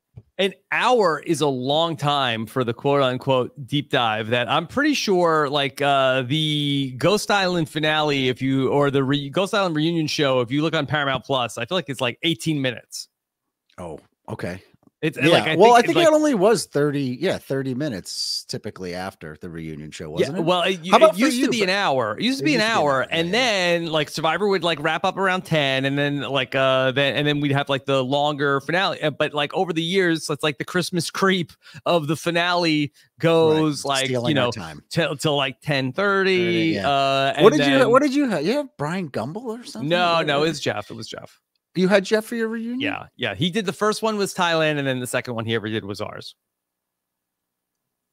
Gotcha. So, but we'll see. It'll definitely be interesting coming up with this deep dive following the show. Yeah. Okay. And also, is it going to set the precedence? I guess it depends on vaccination all that other stuff. I think they prefer to do like the way that they had done it for 20 years, because that's a big night.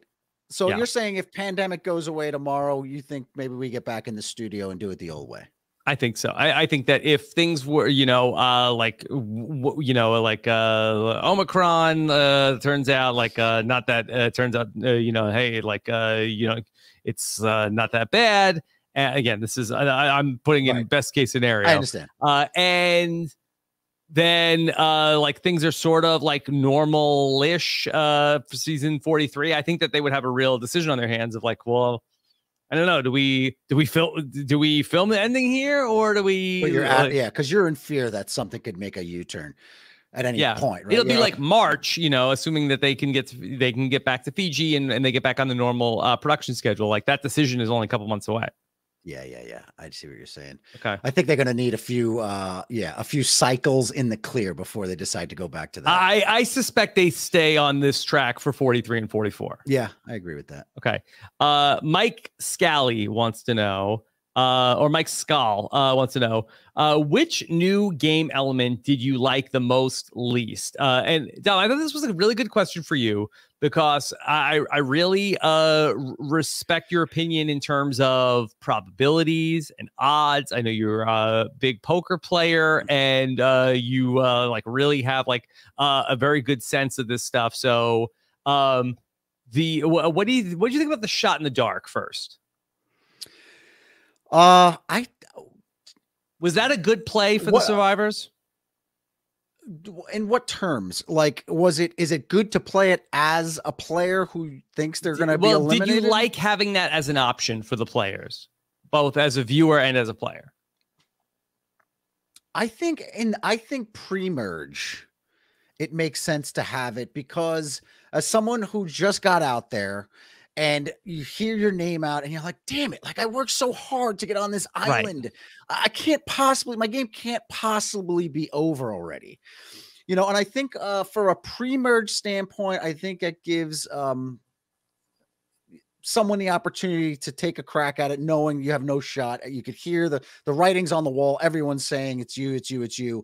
Yes. But I think as the game cultivates itself and becomes more story ridden, and you see now where we're at in the game, and the players matter, and the actions of the players really matter. I think I don't love the concept. Okay, but like I said, it's fun to do it pre-merge, but towards the end, I would have preferred not to see it. Sydney used it. Did anyone besides Sydney use it? No. Only came up the one time. So her using it hurt her, right? In other words, she would not have gone home if she didn't. She would have potentially forced a tie. I think that the group could have gone after Evie. I think it was a 5-4-3 vote, 5 votes on Sydney, that she could have gotten a 5th vote onto Evie. Well, so I mean, it obviously had an effect on the game, then, right? I believe so. Although I feel like that, Deshaun used his 2 vote. Yeah, okay. I think that is correct. So okay, so it had an effect on the game. But I tell you, I'd love to see Sydney play a little longer because she seemed like she was a pistol and would have mixed things up nicely. Yeah. But like I said, I am one of the people who prefer the old, less, I prefer more people to people gameplay than, in other words, I hate to see when a person or a group of people work so hard to make things happen and put the time and energy in, and then to see all of it go for nothing because of this silly element that's just been thrown into the game. I also say that I have no problem with twists and turns in the game as long as they're presented to the cast ahead of time. Yeah. So as long as at the beginning of the season, we realize that these things are in play, you have to now navigate your game based on the fact that these elements are in the game. Right. So yeah, I prefer less items, and I prefer more people play, more interaction and social game.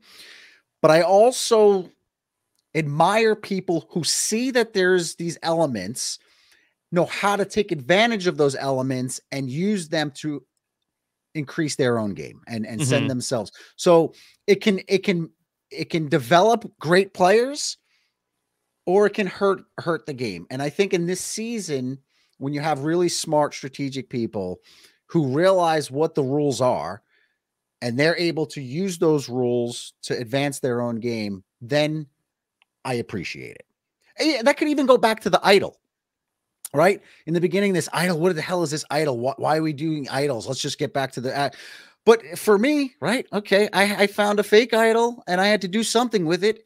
And at Final 6, I was able to take this fake thing and give the perception to the people that it was a real thing. And it allowed me to advance one step closer to the end game.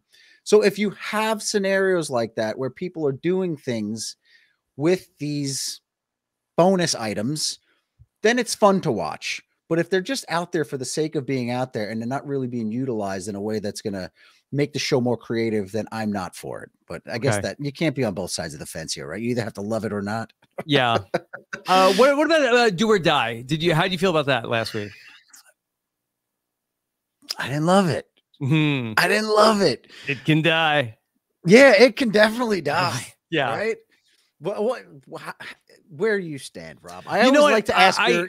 Going back to and the shot in the dark, I've actually liked this season. I felt like that it really incentivized people to blindside different players, and I think that a lot of times that caused a lot of chaos and panic with the voters because that then if somebody was on the bottom and it was like, well, they're voting for me, is I don't want to be the person who then gets, once they're immune and then somebody's putting a vote on me because of the do or die. Right.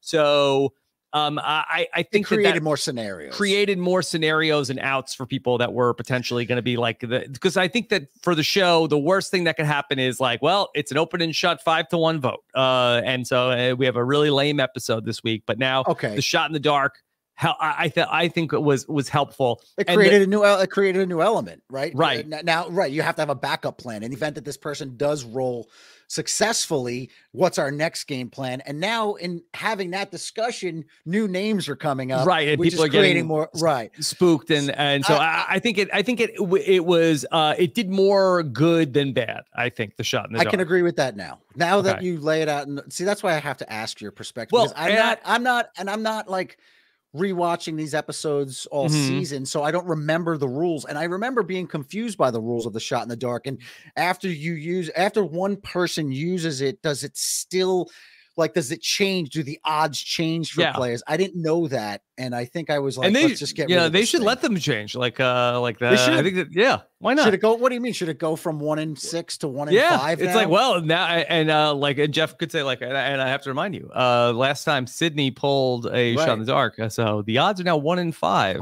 That safety thing is in there. So think about that if you're on the bottom. That creates even more of a potential threat that your plan will not work, which will now create more chaos, which is great. You're right. That element, the way you just presented it, does make sense to me, to keep the episodes from being obvious, right? Right. Yeah.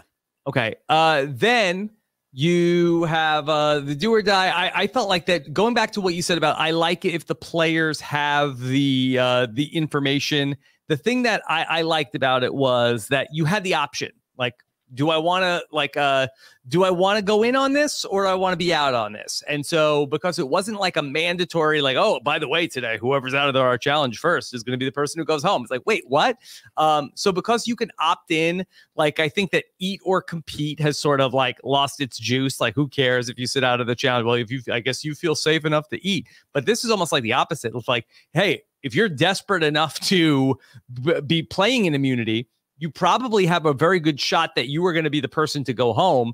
And I wonder if we could see players trying to use this more offensively of hey, I'll take the 1 in 3 shot, or even better than that if I play the odds correctly on the Monty Hall problem. And, that I have a better chance of getting through that than I do of getting through this vote without immunity.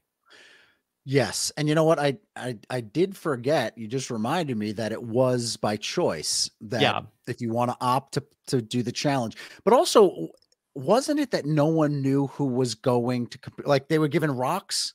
You didn't know if you were going to who else? No. So I'm saying, but you didn't everyone just flipped their hand up and then presented it right at then the same there. time. There's no discussion. It wasn't like, are you competing? Are you competing? Right. So nobody knew. So that's a multi-layer dilemma, right? You gotta, who's going to say yes to it? Who's going to say no? Can I beat that person? Can I not beat that person? So that definitely created quite a mix. And like you said, they did have the information ahead of time, so they can make that decision ahead of time. It was not a big, it was a surprise in the moment, but they got a few minutes to really think about what they wanted to do. So that makes it fair. That makes it fair. And that's what makes, that's where like a good chess player will decide, all right, I have to make this decision right now. If I do this, you know, is it going to work out for me? I think Liana opted out, right? Saying, I haven't won a challenge yet. I can't imagine I'm going to. I don't. And she wasn't like, it's ironic that she went home because she wasn't somebody who I think people were gunning for. It just so happened that the scenario of Danny winning immunity and then Deshawn being the person who ended up getting the do or die and being like three different bad things had to happen for her for the two guys that were more likely to go home than she was to end up being the people that go home. Right. The stars were like she was like the third target on that. Yeah. Right. She wasn't right. Yes. So and even if she did play, chances are she would not have been out sooner than Deshawn, who was out almost instantly. And so she still would have been up for elimination and still would have gone home. So it really didn't change the equation for her. Oh, I did that challenge. You did. That was yes. Wendell had two shots at it, and then also he had he had that Malcolm advantage, right? Right. Well, he went on the family visit. He went to go. He gave up the visit with his dad and went to go get the advantage. Thanks for reminding me of that. Yes. Well, that's a bad memory for you? No. No, I meant seriously. Like I thought you were being sarcastic. I forgot the series of events. Yeah. That took place there. Yeah. So that was interesting. And I think if they do that moving forward, I think that the show realizes that that moment created a really tough decision element, like, you know, this dilemma to do or not to do. I think is they're going to find it that it was positive for the show. And I think you're going to see a lot more of those scenarios moving forward. One of the things I said last week was that I felt like that was a bad challenge to do or die because, and I've never done that challenge, but it's not like a challenge where like go back to the challenge that like you won when the tribes went down to 5 and you and Wendell were like really in like a test of wills to, you know, hold on for dear life. Like that challenge, you're just holding the thing. And it's like you don't necessarily lose because you gave up, right? It's just like you lose because the thing just fell. Yeah, it is still a test of will, but it's there's a lot more. Your technique could really throw you off. Yeah, right. I agree. It should have been something where you're standing on a pole or something along those lines. Because you're like, I made this decision. Now I got to pay for it. And I'm going to stay out here as long as I possibly can. Where the other thing, it's like, the slightest slip up, the whole thing could come apart on you. So I agree. I think if they are going to do that moving forward, they should have something where it's in your court now. It's up to you to really decide. You made this decision to be here. Can you hold out? I'm surprised that we didn't see more. Remember, what season was it where they were kind of like in a squat position holding the racks? Oh, was it 39? I think it might have been. I just remember seeing that and being like, that is got to be the most uncomfortable position you can put someone in.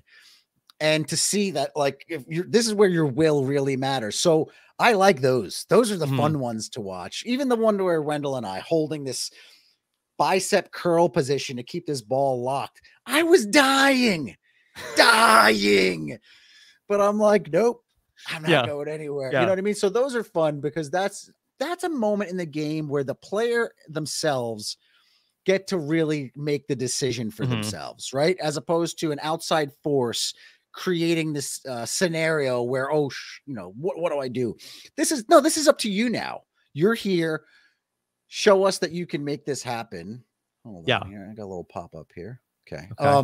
So I like this. I guess it's a nice mix, right? If you can have the perfect blend of, having to make this wild decision, but also having those challenges in there to show that everything is not designed by the Survivor team to give at least the perception that they want things to go one way or another. Let it be up to the players at least a couple of times throughout the season to really have to grit it out, really put their sweat into it and see if they can go the distance, because that shows like this big triumphant moment for that player. And, oh, Jeff, I've been waiting for this moment for you to put that necklace around my neck. And you feel like you've earned it.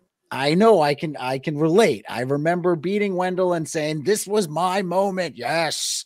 So those are good. I think they're good moments for the show. Yeah.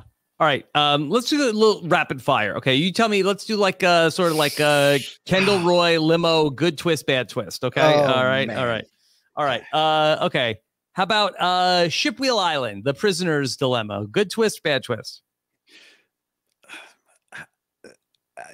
I guess good twist.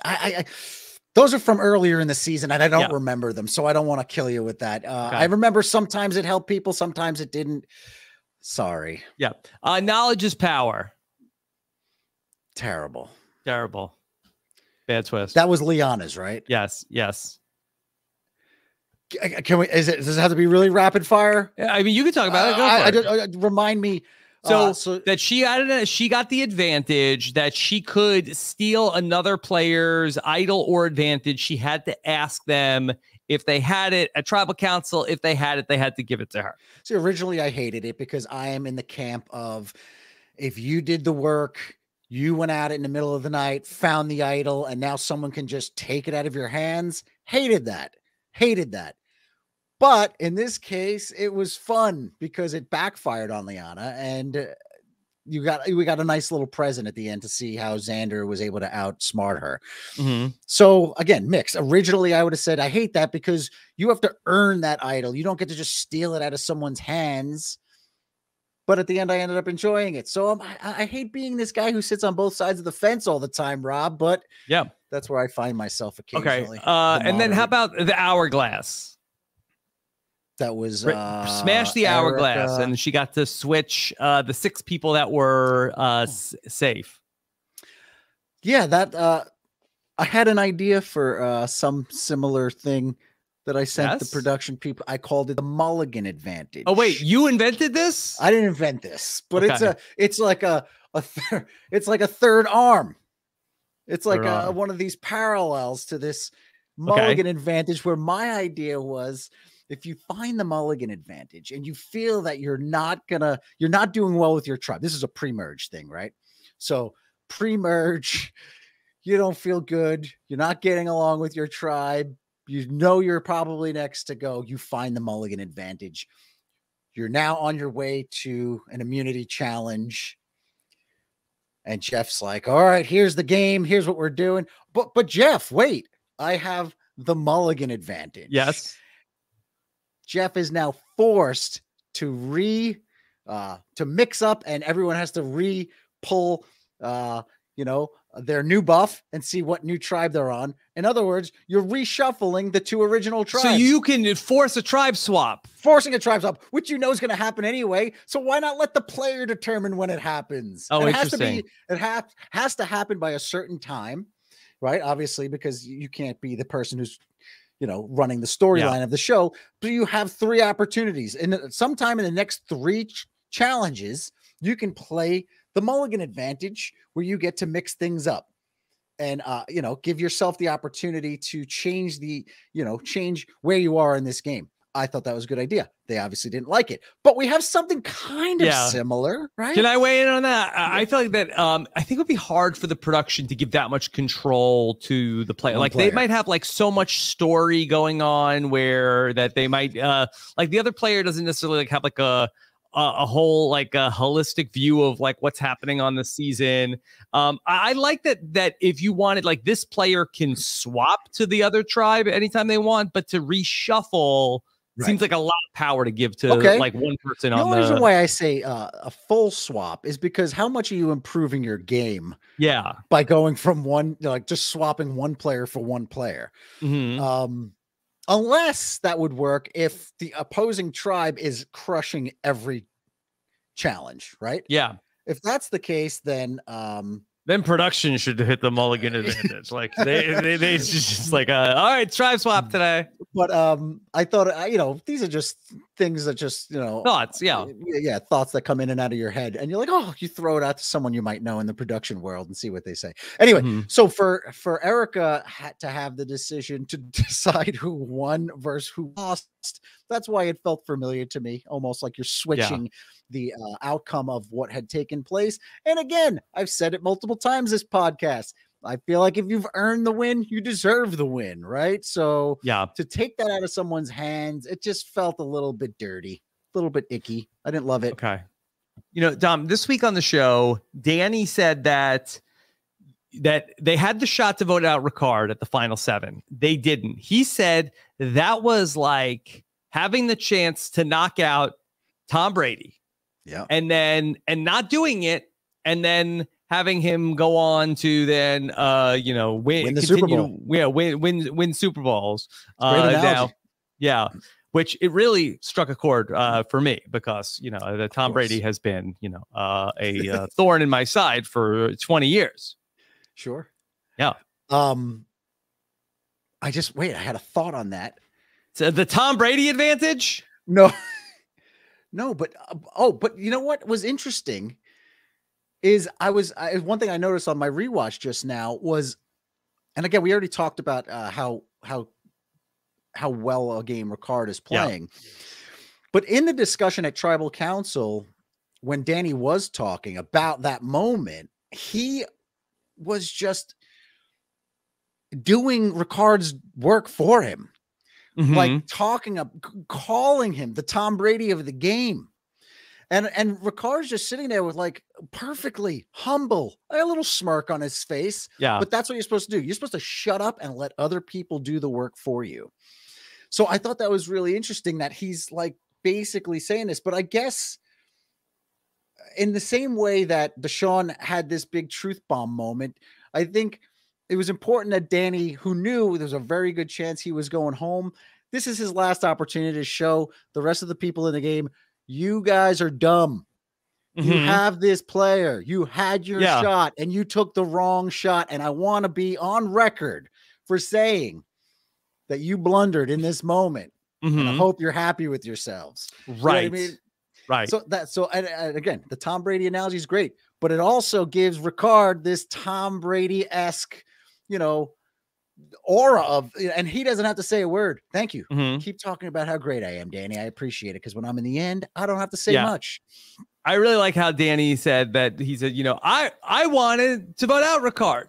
These people over here, they woke up today. They woke up today and said, we're gonna beat this man today. No, you're not. So I thought that was very funny. Who was basically like who was Danny referencing? The Saints last year? Who was it that had the shot to take out the Tom Brady and didn't, and then he won the Super Bowl?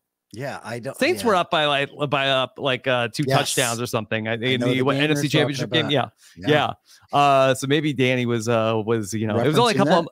I think that they filmed the season only 2 months after the Super Bowl. So I think that's so he probably was fresh in his mind, and especially that he's a football guy. All right. Speaking, look, we talked about Survivor almost 2 hours. Let us talk about the Survivor Fantasy Football League. Okay. I think it's worth mentioning.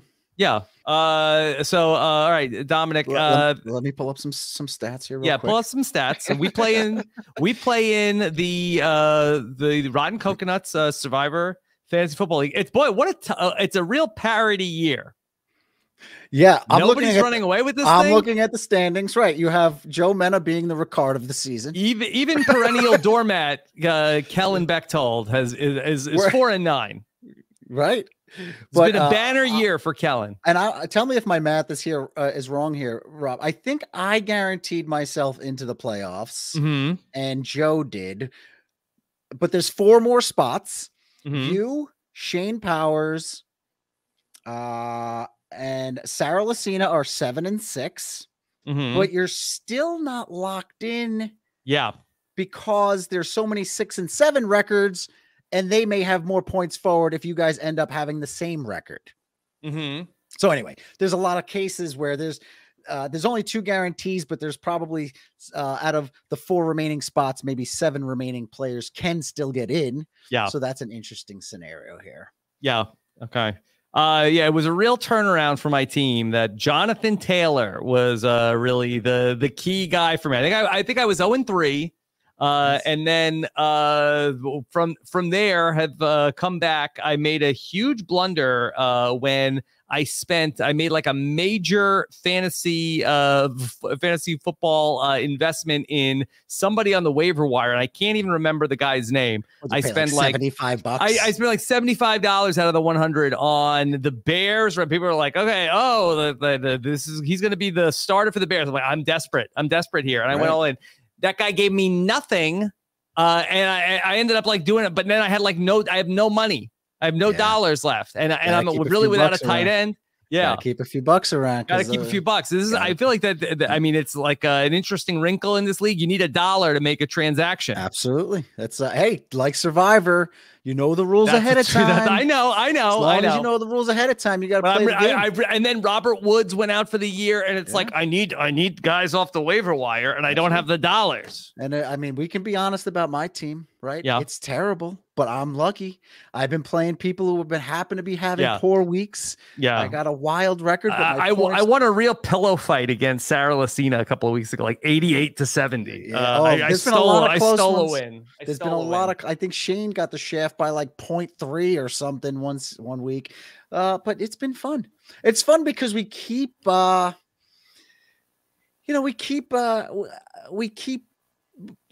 we get to do something outside of Survivor while staying in kind of inside Survivor, right? It's fun. It's fun. It's good. And we didn't really have a big season of smack talk, which I'm surprised.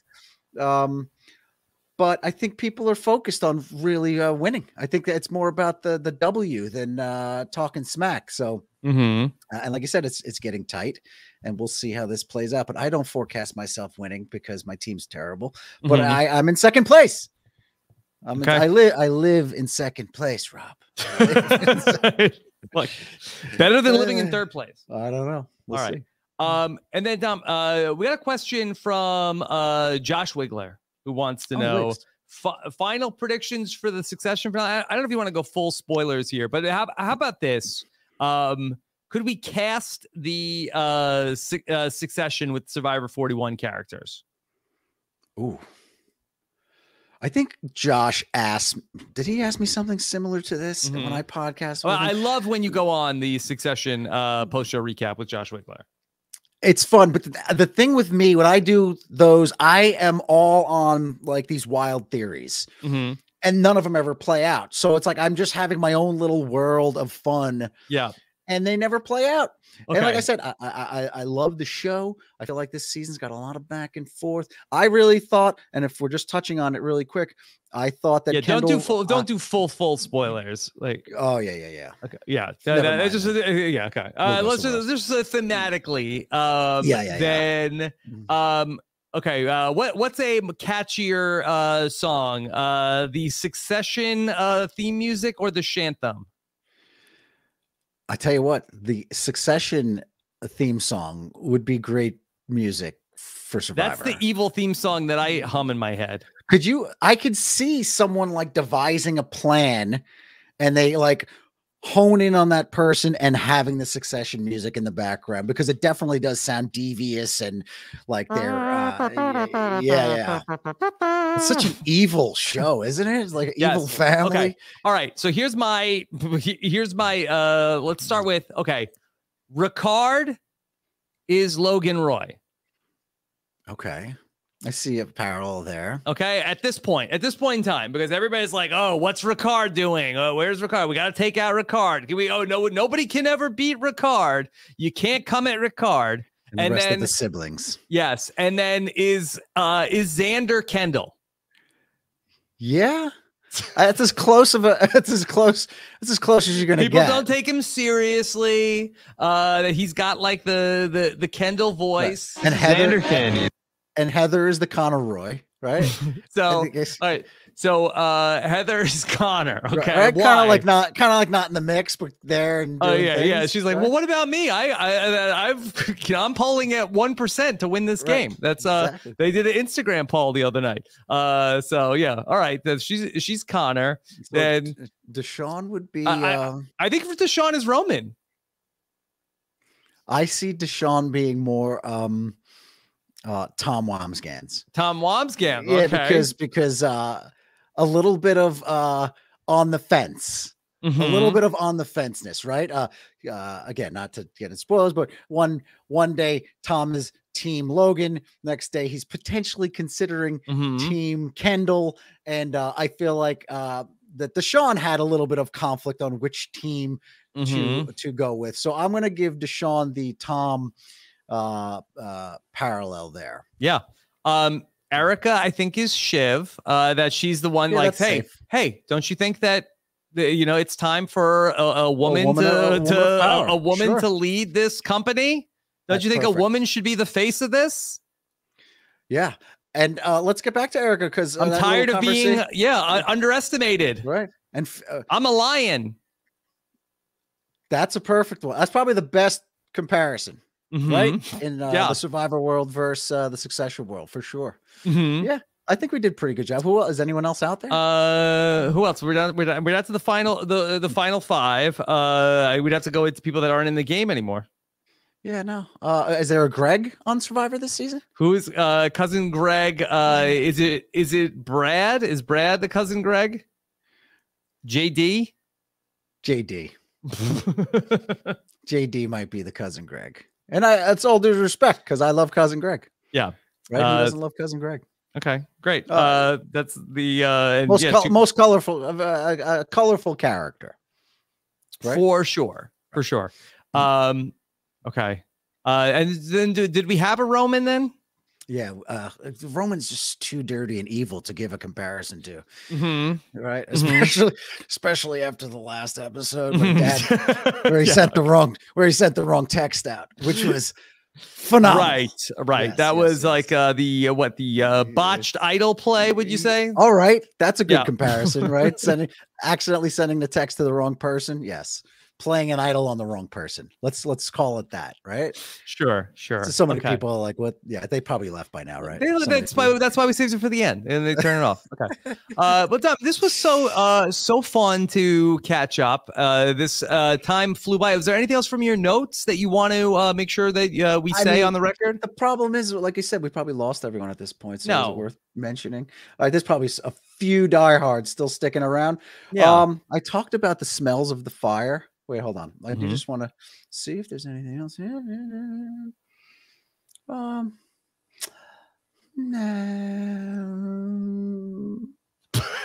No. Oh, one last thing about the jury. And this has been going on for seasons and seasons and Yes. seasons. Yes. This is an editing trick, right? Look, every time a player was voted out from the week before and they come into the game sitting on the jury, they always like hone in on that person looking really pissed. You know what I mean? Mm-hmm. So I don't know. I just did the rewatch. It just was so funny. Who was watching. looking so angry on the jury? Well, like even if you go back to last episode's jury when Shan came in, she has just like this, like Mhm. Deshaun, explain yourself. But then he flipped it and went to this whole other world, and then she Yeah. kind of was more accepting of it. But even Liana comes in this week and she just looks really pissed. Oh, that's what you have to. You don't know anything about sitting on a jury, but you gotta come in. You gotta come in and you're like, I'm But really. you know what it is? I compare it. Let me tell you what I compare it to. What? Like busting out in a poker tournament. Okay. Okay. Some people, when they bust out in a poker tournament, are so sour. Oh, how could you play that hand? How could you play those cards? And they just leave pissed and they go on with their day pissed. That's not me. So if I feel like if I was on the jury, I'm like, I lose the hand. And even if I got beaten by a really poor hand that someone shouldn't have been calling with in the beginning, my response is, that's poker. Those are the people you're going to get in this game sometimes that play silly hands. And if you can't know that going into this game, you don't deserve playing this game. So I try to leave with grace. Yes. Now, again, it's circumstances so much will grace. determine. So, right, you try. I think people should try to live with grace. Look, everyone's allowed to be pissed. I'm not saying that. You're not. You are allowed to look angry on the jury. I just found it funny. I find it funny that after all this time, I think that's how people feel like this. This is how I'm supposed to be. Yeah, perhaps. Mm-hmm. Perhaps. I just and that's not even necessarily true 100% because there are a lot of people that come into the jury after just being booted that actually come in with grace and a smile on their face. Yeah, but those people have been day drinking. And voting while intoxicated should be outlawed. I'm not talking from experience, but maybe I am. Mm-hmm. Yeah. But anywho's, yeah, voting while intoxicated is not fair. Yeah. Dominic, I wanted to ask you also about that. You know, we have another Long Island representative on this season. What did you make of Tiffany? Oh, she's fantastic. Yes. I feel bad because I think she invited me to come to one of her earlier shows, viewing parties. And I'm like, I committed. You wake to up Wendell very early in the morning. It's so bad. Yeah. It's so bad. Which is why we're doing this podcast on Saturday morning. Right. I wake up like I'm hitting like 3:30 a.m. on the alarm clock and then getting in the door sometimes at like 6:30 p.m. It's just not possible. Just I can't be effective. Yes. And so you pick and choose, like we've been talking about. You pick and choose what you can and can't pull off, and you do the best you can.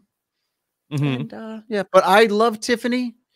I know I'm going to meet her. She lives probably 20 minutes away from me. We're probably going to maybe we'll do dinner as couples. Wow, what a fun night. We haven't set it up, but I'm sure we'll do it. Because she seems very, she's Long Island. So that's an easy thing. That's an easy thing for us. So yeah, I'm looking forward to that. Dom, do you have anything that you're working on that you want to tell people to check out besides that Off the Island with Dom and Wen? No, not really. Just doing a lot of cooking lately. And what are you making on the what do you call that? The outdoor grill? The one that I built is like and by the way, Stephen Fishback, I don't know if I don't think he cares that I mentioned this. Okay. He just purchased himself a miniature version of what I built. His is more of a really? Yeah. And he's already texting me questions. Yes. What is it? What is he going to do? He's the grill itself is known as what's called a Santa Margarita grill, in which it sits over. I love that Jimmy Buffett song. Oh, okay. Is it called Santa Margarita Grill? Margaritaville. Margaritaville. Oh yeah, sorry. Gotcha. Okay, so it's anytime you have a grill that sits over real open fire, all right, but has the ability to raise and lower. Okay, so he's got one that's like he purchased one. I don't know if it came in yet, but it's the size of like a maybe a 16-inch pit, which you put fire, and you could use it as just a fire pit, or if you put the attachment on, he has a little mini grill that sits on top of it.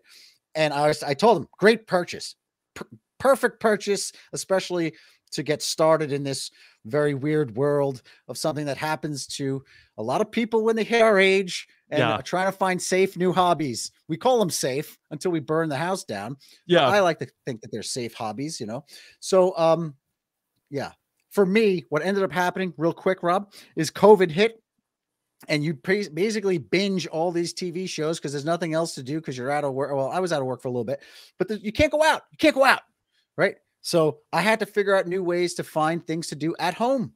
And I was always a barbecue guy, enthusiast, and appreciated the primal style of cooking. Sure. And smoking meat and all these things. So I decided to take on this project and I did it and it was going very well. And then I got to this dead end and I'm like, damn, I need some serious manpower and some creative thinking. And I called my guy, Wendell, and him and the crew came, we finished it off. So that was that. And then in addition to that, I bought like this Traeger, which is a legit smoker. So you smoke meat. So this is things like if you have 12 to 18 hours to kill, you can do some really nice project with food and you'd be surprised how much better food tastes when it's cooked low and slow over open flame.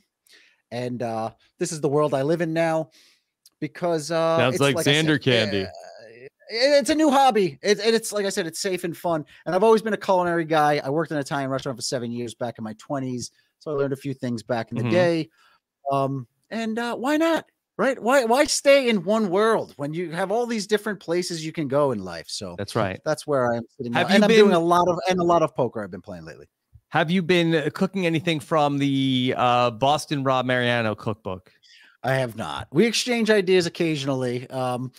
I don't say really exchange ideas. We were talking about grilling for about an hour on the phone a few months back. But I tell you what I'd like to get into is, one day, and I'd actually like to invite other cooking enthusiasts into this world, because a big Survivor meal for people is, there's two things that are big things. One of them is shrimp ring. Shrimp. The hell? What is that? I hear it's a thing. Yeah, I don't know about that. I think we named one of them as Cocoa Pops. Again, I'm sure different seasons have different names for them. Is this you basically coconut rice or not the rice. This is a simple dicing of coconut into very small pieces. Yeah, coconut popcorn. Popcorn.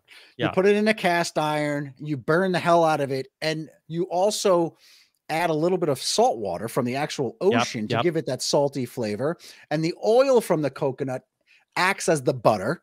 And people that have not actually had this would be baffled to realize how similar the flavor of this is to actual popcorn. It's like as close as anything you're going to get. Yeah. So outside of this, I want to challenge people to make a batch of that. But also there's the rice, which we've heard, and you've heard Boston Rob talk about, give me the Krispies, and Phil saying, I want Krispies. That is actually a delicacy that came from the Persian world many years ago. It's a dish called tahdig. I think I'm saying that right. Yeah. And it's where you actually cook rice at the bottom layer of a pot, and you add oil to give it the crisp, and you add spices. Most of the time they use saffron. And the goal is that once it's cooked, you take the pot and flip it upside down. And once you pull that pot off it, you have this beautiful, like a cake. Yeah. But if you could have the perfect golden, crispy, brown crispiness, like they talk about on Survivor, this is like a dish that's like a delicacy in the Middle East that's very well known. So I'm trying to perfect those two items. And like I said, maybe we'll make a thing of it and see if people can present the coconut popcorn great British Survivor bake-off, right? Yeah, the great bake-off of Survivor items to cook. And I want to see if people research the concept of cooking tahdig, which is this crispy rice dish. I think it would be great and fun, and it still stays in that world of Survivor while also trying out these new fun things in the culinary world. So Dom, have you considered ever putting together, you have all these recipes now, some sort of the Dom Abate Survivor cookbook? Yeah, I mean, sure, these ideas have floated in and out of the brain, but I don't want to do it half-assed, and I don't want to do it just because it's in other words, I can't just do a cookbook. I'd have to have some special element to it. You know what I mean? So I think I'm playing around with that idea. But until I really pinpoint, it can't just be a cookbook. I don't think that's cool enough. Well, how can it be more than a cookbook? I think you can add an element. How does this dish relate to something? Maybe, and each page you flip will have a story behind it, perhaps, or maybe in addition to off the island with Dom and when we do go visit maybe a past Survivor player, maybe while we're there, we cook a dish, and maybe that dish is the dish that's presented in this little Go to Stephen Fishback's house. We're going to Stephen Fishback's house. We're going to do this Santa Maria grill, and we're going to cook something on that. We'll figure it out. We're going to have fun.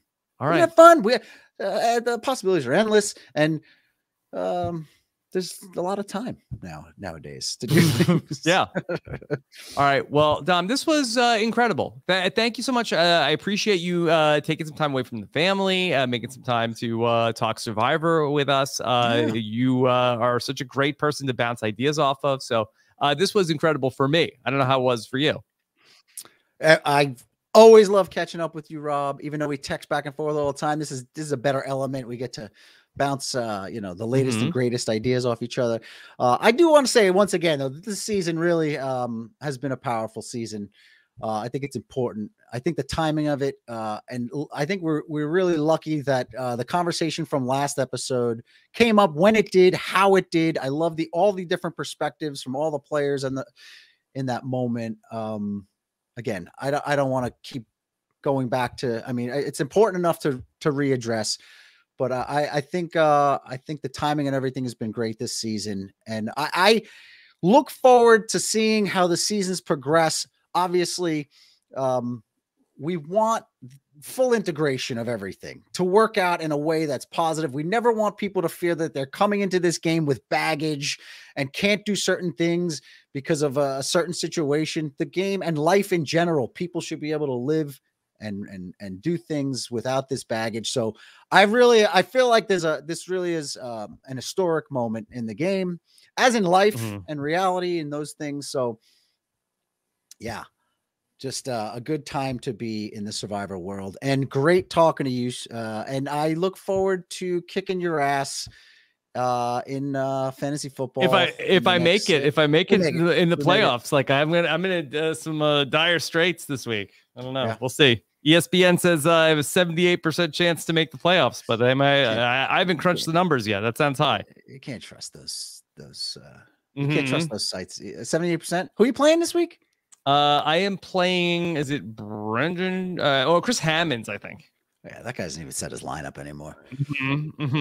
Yeah. So someone might have to send him a text. No, leave him alone. Don't do it. Don't do it. Okay. All right, Dom. Where can people keep up with you? Same old places. Okay. Nowhere. Okay. Will you be watching the Succession finale live? Probably not. Okay. Yeah, you gotta avoid spoilers Monday. Yeah. But I won't say how, but I do have the ability to watch. I think I'm losing you. I think the computer's cracking down. So okay. I don't know. We'll see. But let's say goodbye here because I don't want to. So let's say goodbye to Dom Abate. Thank you so much for listening. Check out that Mike Bloom podcast. Kirsten McInnes on the Patreon feedback show on Monday night. Thank you so much for listening. Take care, everybody. Have a good one. Bye. Yeah, I just got like this thing.